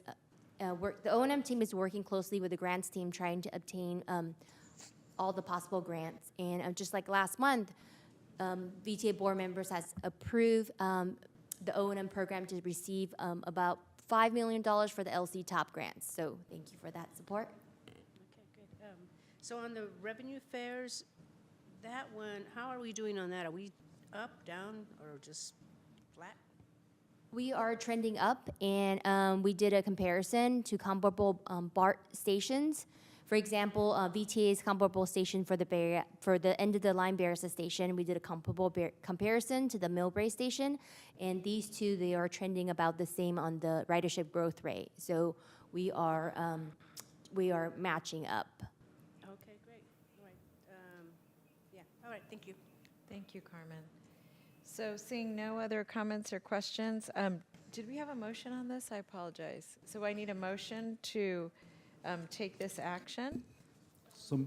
Thank you, Deb. We have a motion and a second from Otto. I'm going to ask for a roll call vote. Blankley. Yes. Burt. Davis.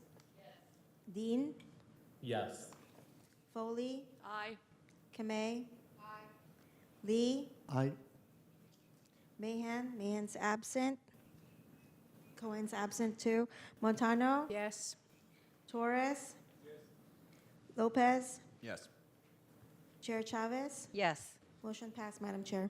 Thank you. We're moving to item 7.3, and this is the MV contract extension. And so this is to authorize the general manager to amend contract S17197 with MV Transportation, Inc. MV is the provider of access paratransit services for VTA to extend the term through June 30th, 2025, and to increase the contract value by $23,819,085 million for a new contract value not to exceed $173,747,132,000. Members of the board, Carolyn and Evelyn, as well as members of the public, good evening. I am Rachel Tagood, Regional Transportation Services Manager, and I am here this evening to request for your approval to authorize the General Manager and CEO to extend contract S17197 with MV Transportation as VTA's access paratransit provider. By way of a background, I just would like to say that VTA has been providing paratransit services in compliance with the American with Disabilities Act. These exterior-to-exterior door service provides individuals with disabilities by reason of physical, cognitive, or mental disabilities transportation services when they are unable or cannot independently use bus or light rail services. The service is a shared public transportation complementary to fixed route system. Thus, it operates within the service hours as well as within the service areas of our fixed route system, but it includes premium services that exceed ADA requirement regulation. So VTA, through Regional Transportation Services, actually operates paratransit services through its contractors. Next slide, please. Following, if you could go back. Yeah, following a competitive procurement process in July 2017, VTA entered into a contract with MV Transportation to be its access provider. The contract extension is set to expire, or the contract is set to expire on June 30, 2024. Thus, we are here requesting for an extension for 1 year from July 2024 through June 30, 2025. Contract extension value is $23,819,085. Previously, in September of 2023, VTA issued a request for a proposal soliciting providers to undertake the VTA's access paratransit service operations, as well as the ADA paratransit eligibility certification program. Unfortunately, in April of 2024, the RFP was canceled due to inadequate competition. The proposals that we received did not result in a responsive proposal based on the required minimum requirements of the RFP. However, since then, we're making some adjustments on the RFP, and as we reissue the RFP in July, we are hoping that this will encourage more competition. Next slide, please. With respect to MV, it is based locally here in San Jose, and it has established presence in the local community. MV has likewise achieved extensive experience and has demonstrated capability in meeting the varying transportation needs of Santa Clara residents. They are familiar with VTA's requirements for the Access Paratransit program, as well as the transportation needs of the community. Next slide, please. With the contract set to expire in June 30, as well as with the cancellation of the RFP, staff is strongly recommending that we extend the contract with MV Transportation. Access Paratransit is a critical service. The extension is very crucial to avoid serious disruption of paratransit services. The community relies mainly on paratransit services, especially with respect to their personal, work, and medical transportation needs.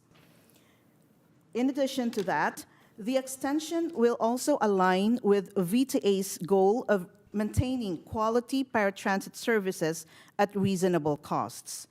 VTA and the paratransit community has been satisfied with MV's transportation's professionalism. The MV drivers, staff, and management have shown strong understanding of the VTA Access Paratransit program. While we are in the extension period, VTA RTS will be undertaking some critical projects, one of which is the conduct of feasibility study. This is a comprehensive evaluation and review of the cost effectiveness and service reliability of bringing paratransit operations in-house versus continuing with a turnkey contract model. We also intend to continue with our service enhancement plans that will include upgrade of the trapeze system from version 16 to version 21, hardware replacement at our Eastridge location, and of course, continuous collaboration with MV local and corporate staff to improve quality of service and productivity. We are likewise undertaking important programs such as the electric vehicle pilot program, as well as the micro transit program for East San Jose. And lastly, as I've said earlier, we will be reissuing the revised request for proposal in July. Next slide, please. So in the next subsequent slides, it will just show us some key metrics with respect to paratransit. This first slide is on ridership. Ridership has already reached about 76% of pre-COVID numbers as of FY 2023. Next slide, please. For our net operating cost, we are also about the same as our pre-COVID numbers, as we have noted increase in our ridership. Next slide, please. With respect to the cost per passenger, from the COVID-19 period, we have noted a significant reduction in our cost per passenger, again brought by the increasing number of riders. And the last slide will show us that passenger revenue per hour has actually increased to 1.6, which is the same level as what we have pre-COVID. So with this, I conclude my presentation by requesting once again if this board authorize the general manager to amend the contract with MV Transportation. So that concludes my presentation, and I will be very happy to answer any questions. Thank you so much. Thank you. I first want to see if there's any public comment on this item. There are no hands raised online, Madam Chair. Thank you. I'm going to see if there are any comments or questions from my colleagues. I'm going to start with Marie and then go to Omar. Sure. Okay, trying to understand the numbers. I feel like we just had this before us for like $20-some million too. So I might be remembering something off. But if I look in our packets, it wasn't in the presentation here, but this started out as an $80 million contract for 4 years, right? Is that correct? Yes, that's the base period. Right, whatever year that was, before 2017? In 2017. In 2017, Yes. okay, 80 million for 4 years. So then at some point, 4 years, we went for another 4 years. 3 years, 7 years. We went for another 3 years. That got us to 7 years, which is what took us through June 30th of 2024. Yes, that's Okay. correct. And was this board asked to approve something like this within the last year? Why am I remembering another 20-some million for Access Paratransit? Yes, we did come before the board last year for the exercise of the option year, 1 year option year, with the plan that we're going to issue the request for proposal, which we actually did in September. But it didn't work. Yes, unfortunately, it did not work, so we're here again before you. Okay, so that's what I'm remembering. So now we're going to extend. You're asking us to extend for 1 more year with Access Paratransit, right? Yes, with MV Transportation. I'm sorry, with MV Transportation for Access Paratransit. Okay. Yes. And the RFP is going to happen hopefully for the year beginning July 1st, 2025? We will be issuing out the RFP July 2024, this year. In that way, if the board gives us the extension for 1 year, then you won't see me again next year. But this extension is going through December, June of 2025. 25, yes. So an RFP wouldn't start until after that, would it? No, it will start on July 2024, because the RFP process will take place about, will be completed about 6 to 8 months. In that way, when the contract ends, we will be transitioning to the new. Okay, in my head, what I'm trying to say is whoever is awarded the RFP starts Oh, July yes. 1 of 2025. Yes, Right, that's- not the RFP process. Yes, that's Okay. correct. I apologize for That's that. okay. All Yes. right, thank you. Thank you. Omar? Great, thank you. I was looking for the mic button.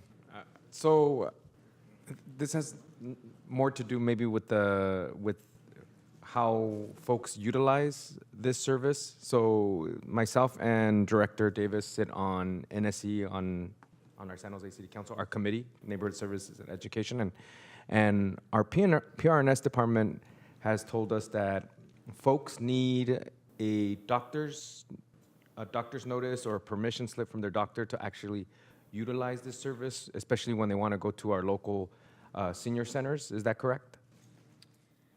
In order for one to be able to avail of the paratransit services, they will have to go through the eligibility certification process. In that, there will be documentation to indicate that they cannot independently use the fixed route system by reason of their disability, either physical, mental, or cognitive. All right. So they don't need, well, So they would need a doctor's notice or a doctor's note or disability card for them to use this service? Yes, that's part of the eligibility certification process. Okay, great. Thank you. Thank you. Sergio, and then Pam. Thanks so much for the presentation and all the work. I'm just wondering if you can speak a little to the kind of any broader, whether it's economic conditions or other factors that you see as impacting the RFP process last time, and what you think will be different this time going forward, just because like my colleague also remember this discussion a year ago. I know the intention and the desires I recall from the board that was shared by staff was to really do a robust RFP process. So I'm not saying that that's staff's fault. I'm just wondering if you can speak more to some of the structural challenges that we're seeing and how we might address that. We'll let Evelyn, Derek Allen, Chief Operating Officer. We'll let Evelyn answer those questions. Evelyn Trent. So I had provided a confidential email. It was a similar question that was asked during SSTPO in regard to the differences between the previous RFP and what we anticipate. I can say publicly that the proposals that came in didn't meet all of the requirements in the RFP. And because right now we are going through the deliberation process in trying to reassess what would be appropriate to go into the RFP as the requirements, we're not at this point ready to make that public because this is a public meeting. We haven't put out the proposal yet. And so I understand your question. I'm happy to provide that response confidentially after the board meeting. I appreciate that. And let me ask my question in a different way, and hopefully it's something that can be answered publicly. Are there any macroeconomic or other just kind of broader market conditions that we're seeing that might make it a challenge to go out to RFP? Apart from the specific circumstances of... Not at this time, no. Thank you. That's all, really where I was coming from. Thank you. Pam. Actually, those were my very questions, and thank you, so you've already answered them. Thanks. Thank you. Any other questions from my colleagues? I just have a couple that I want to make sure I'm clear about. The structure of this RFP will give us the flexibility to have an integrated service model that could include additional activities in addition to transit, as in microtransit, or no?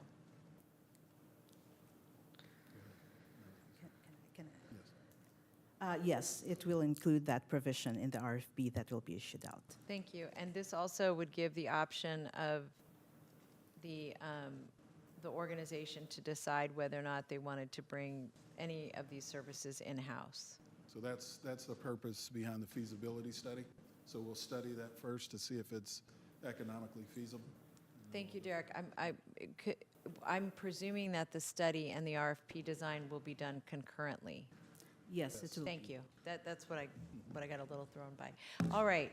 So with that, given those comments to be included, I will ask for a motion. If I didn't have one. Thank you, Pam. And we have a motion, and Dev is our second. And I'm going to ask for a roll call vote. Blankley, Yes. Burt, Yes. Cohen. Cohen's yes. Thank you. Davis. Welcome. Davis is yes. Din. Yes. Foley. Aye. Kamei. Kamei, yes. Lee. Aye. Montano. Yes. Montano, yes. Torres. Yes. Lopez. Aye. Chavez. Yes. Motion passed, Madam Chair. Thank you. Thank you. Thank you very much for your work on all that. I know it's intensive. We're now going to move to item 7.4, and this is to receive a report from Amy Dean regarding learnings, lessons, and leveraging leadership through governance. Welcome.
Good evening.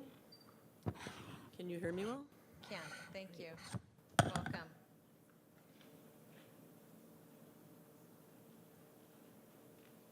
know what happened to her mic, Elaine. So, Madam Chairperson and Vice Chair Lopez and members of the board and General Manager Gano, my pleasure to be here with you this evening. And if you know things about me, there are a few things I do randomly, and that includes tonight's title of my presentation and conversation with you. And I want this to be more of a conversation than presentation, so please feel free to interrupt at any time. You won't bother me to just put your hand up and ask for me to stop and ask me a question. So I start this evening out by saying learning is the lifeblood of any organization, and it's really essential if you want to do something different, innovate, grow, foster healthy culture. And if you don't have a deep commitment to learning or to any kind of notion about continuous improvement, organizations stagnate. And they can't adapt to change. They can't adapt to any kind of circumstance to cultivate anything different from what they do. And so the challenge is for organizations and for leaders to be able to do two things. One, create some kind of creative abrasion. And I use that word intentionally. When you think about abrasion, you think about not comfortable. But I preface it with creativity, creative abrasion. And I use it juxtaposed with another word, breakthrough ideas. And the foundation, in order for there to be any kind of change, you have to be able to, on the one hand, create creative abrasion, on the one hand, in the sort of idea area, and reduce the friction in the social area. So let's do it this way. Create intellectual friction and reduce social friction. What might that mean? That the basis for our disagreement be around substance and rigor, not personality. We have a difference.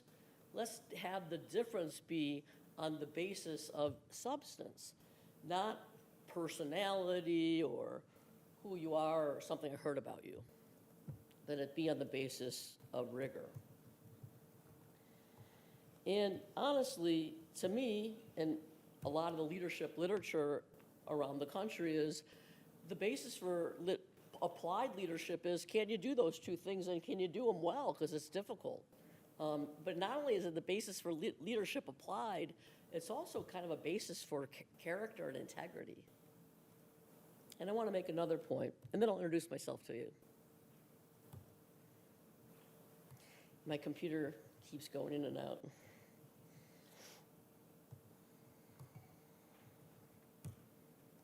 And when I make the second point, you may say, my God, this woman's so heavy, she's only here to talk about SB 129.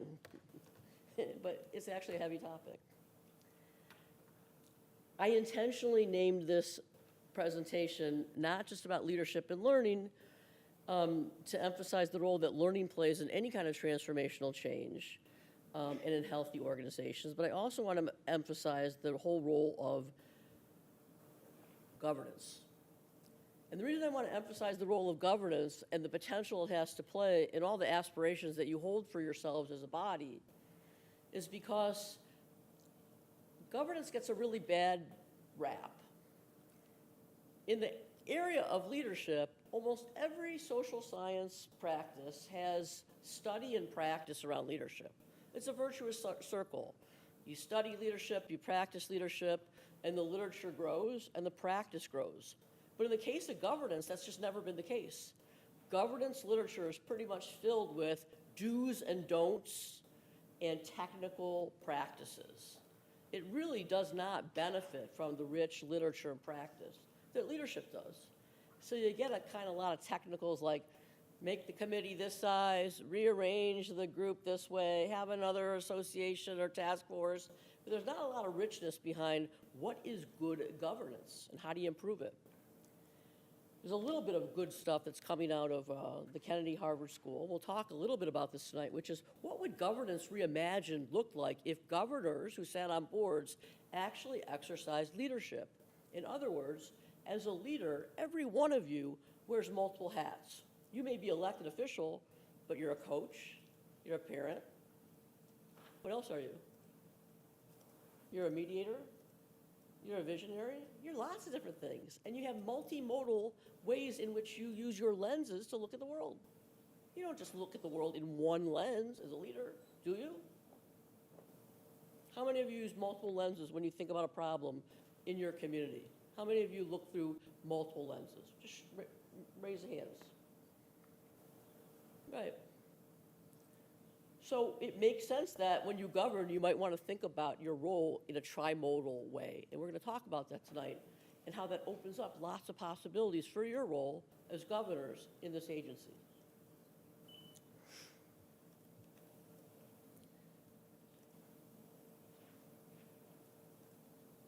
So we're going to talk about your role as governors and the role of learning as it relates to culture change at VTA.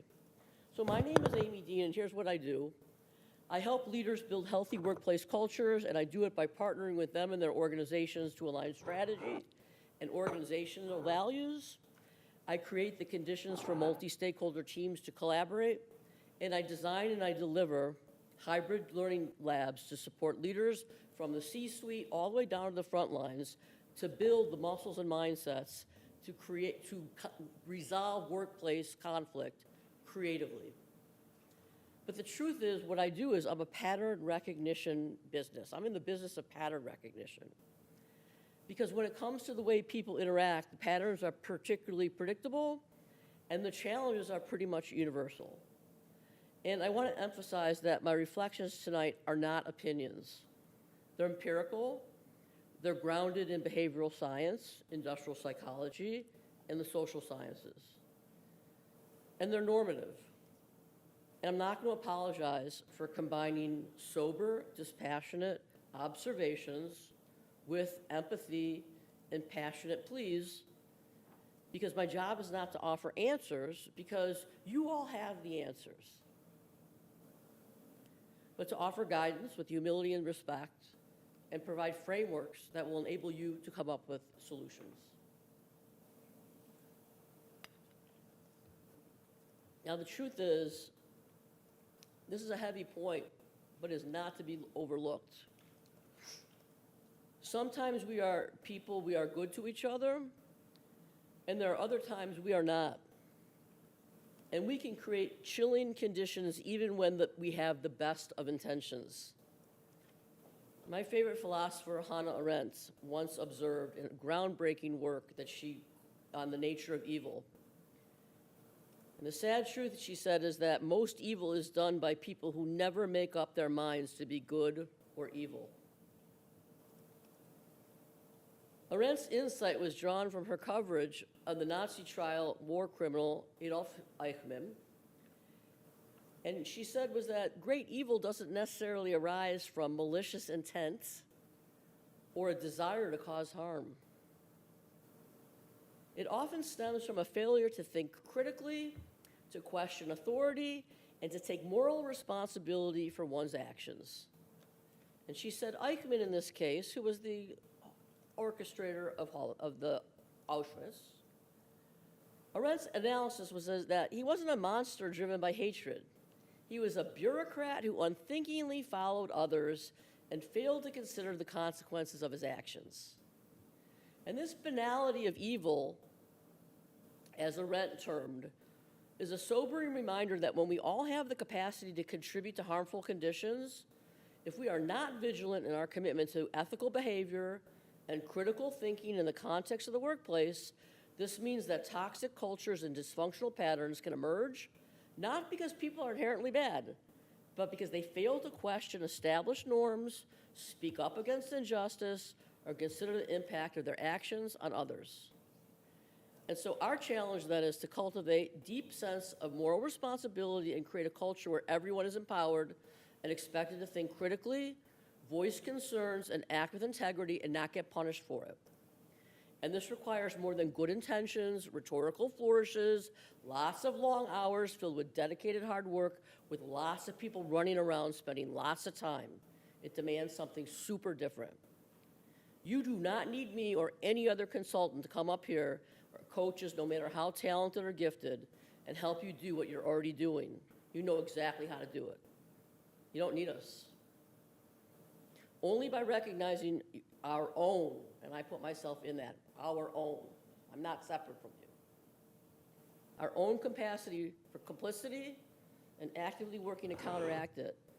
Can you build a healthy and ethical organization?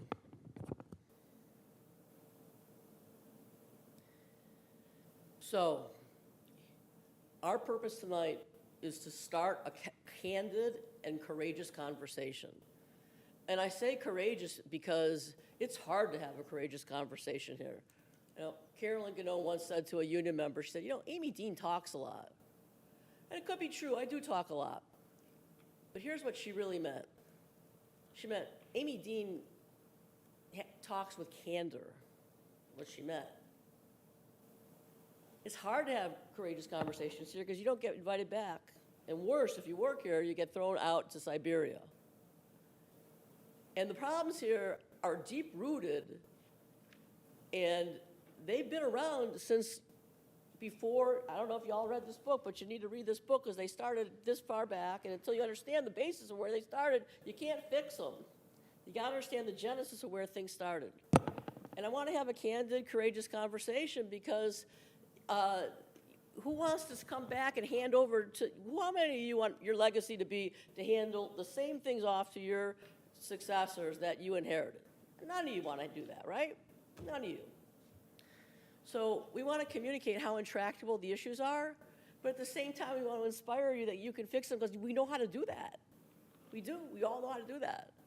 But we want to demonstrate that the role of governance can actually play a substantive difference in that.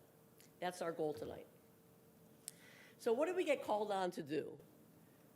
Well, we got called on to do 3 things. Build relationships among the unions, understand the areas where there's convergences and divergences of interests, and to support their role in the change effort. We were called on to do a series of diagnostics and understanding the deep-seated kernels of conflict and to make recommendations for how to work toward resolution, build better relationships between labor and management, and to create actual programs for shifting behavior in hearts and minds. Because if you have a system that doesn't uniformly apply policies and procedures, more policies and procedures doesn't fix things. Hearts and minds and habits and behaviors got to change. So I give us a B-, but you got to ask the unions. They may give us a worse grade. I don't know. And you can ask me why I give myself that grade. That's what we were asked to do. So one thing I want to say about what isn't in our packet, but we started our workout. This slide isn't in our packet, but we started our workout, if you can see this big ear, by asking the unions, because that was the client in our contract. It said the unions have end-to-end authority to drive the contract. That was who we thought our client was. So we asked them, what is success for you at the end game of this change effort? How do you define it? And here's what they told us. And we asked them, not just once, not twice, not 3 times. We asked them several times, over and over. And no surprise here that I have an affinity for the labor movement, and a disproportionate amount of my vocational life has been spent in the labor movement. And I'm not a sicko fan for the labor movement either. I'll be the first one to say when I think the labor movement is dumb. But I do come out of the labor movement and have high regard for working people in their institutions. So they said things like, we want to be valued. But what that meant was, don't invite us to the table, ask our opinion, and then not see it show up in the outcome of the conversation. We want to see processes consistently well established and consistently implemented across the board and fairly. And we want managers to be trained so that they know how to be effective in meeting the needs of their employees, not, we gotcha, but we're here to help you succeed. It's a pretty clear vision, a yearning to not be in battle with management. And I want to emphasize this in a big way. Maybe 2% of unionists come to work to do battle with the boss, but 98% don't. People come to work, they want to feel a sense of purposefulness. People come to work, they want to get along. People come to work, they want to feel like they solved something. They want to go home at the end of the day feeling good. We all do. It's human nature. They do not come to work feeling like they want to. How many times do you think it feels good to be the head of the ATU and grieve the same problem for the 95th time, spend your treasury grieving the same problem over and over, when that money could be going to maybe build public housing for senior members of the ATU? Come on. Makes common sense.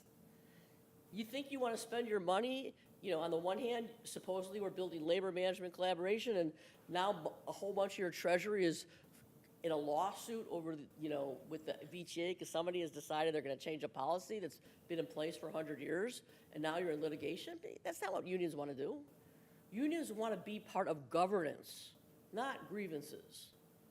So the two words we heard over and over and over again was safety and fairness. Safety and fairness. And the thing you have to understand about, and I'm not here to speak on behalf of the unions, they can do that better than anybody else, but here's the thing to understand. They don't want people running this place that don't have a vision for a long-term system. That's not in their interest. They don't want this place to be a bunch of patchwork projects. They don't want the transportation to be a hub. They want this to be a system, not a hub of, least resort. And they have a vision for that, if anybody asks them.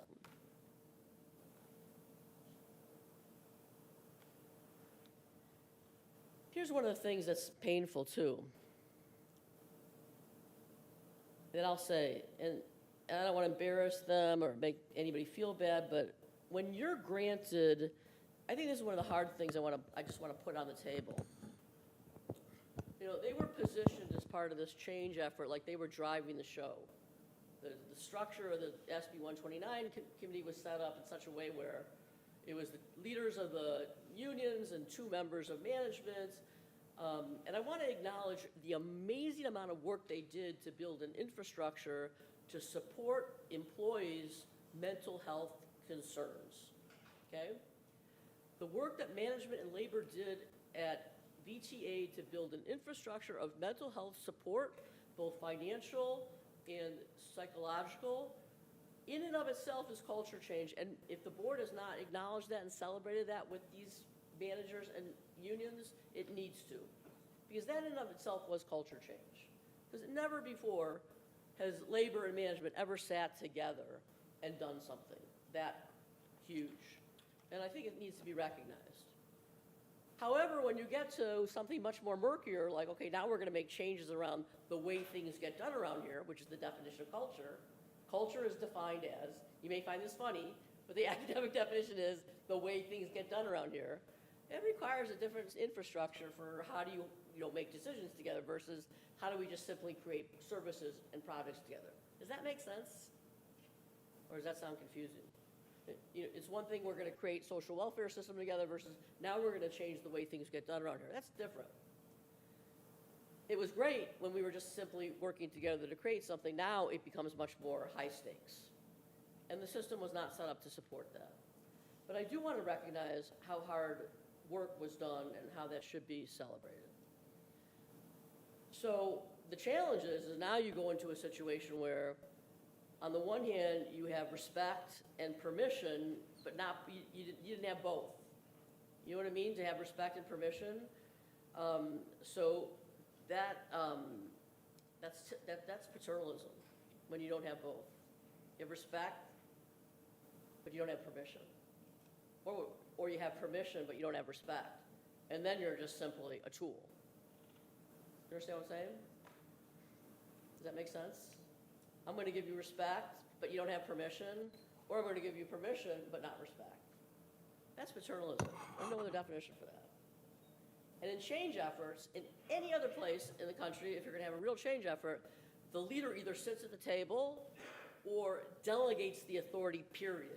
But you don't put people at the table and then the leader somehow becomes the defining external person if they can't work it out at the table. It's not how you convene a change effort. So what I want to say here is that, I guess what I'm trying to say here is, number one, the unions had a major vision for VTA bigger than just we're here to grieve. They want to get along and have a collaborative relationship to build something bigger than simply a series of projects. Safety, fairness is critical, and they should be recognized, management and labor, for what they did to solve the problems for mental health at the bottom end of the surface. But the real issue of the change effort is, how do you deal with mental health issues at the front end? In other words, we always understood when we came into the system that the problem was, how do you deal with solving for mental health issues on the front end, not the bottom end? In other words, yes, great, we're helping people who are coming out of the system sick, but we always understand our job as this change effort should be focused on creating better mental health outcomes for people in the system. And I'm going to stop right here, and I'm losing people. Let me stop. So Amy, I'm going to just do a quick time check, and because I want to make sure if there are questions that need to be answered. Okay. And I know it's a longer presentation, so I'll just first I'm going to see if there's any public comment on this item. Yes, we have one online, Madam Chair. Thank you. We'll take the public comment, and then we'll come back to the board. Blair, you may begin speaking when ready. Hi, Blair Beekman. Thanks a lot for this item. I know I sound like a broken record a lot, but the work I do with tech accountability really lends itself to what you're trying to talk about here. I think tech accountability has a guideline system, legal precedents, good examples of civil rights, civil protections, open public policies, and public participation. It creates a system, a set of guidelines that we can understand and develop and work as a full community process. And it invites people towards communication. It invites people to consider concepts of, say, whistleblower protection as an ideal. That's part of its process, how it was created. It's really important stuff for morale and how to build a community in positive, sustainable, and responsible terms. I really hope it can be included as a part of this conversation in how we're going to develop our future with responsibility and openness, and not secrecy and war. Thank you. I'm going to close the public comments, right, Theodora? That's correct. Okay. I'm going to see if there are any questions or comments from my colleagues. I don't see any. Amy, thank you very much for the presentation. And I'm sorry, I'll talk louder. Thank you for the presentation. And I think then this is we're going to wrap up this item. So I'm going to move us then to, we have a few more, and I need to do this before we lose our quorum. I want to go to item 8.1, and this is items of referral to administration.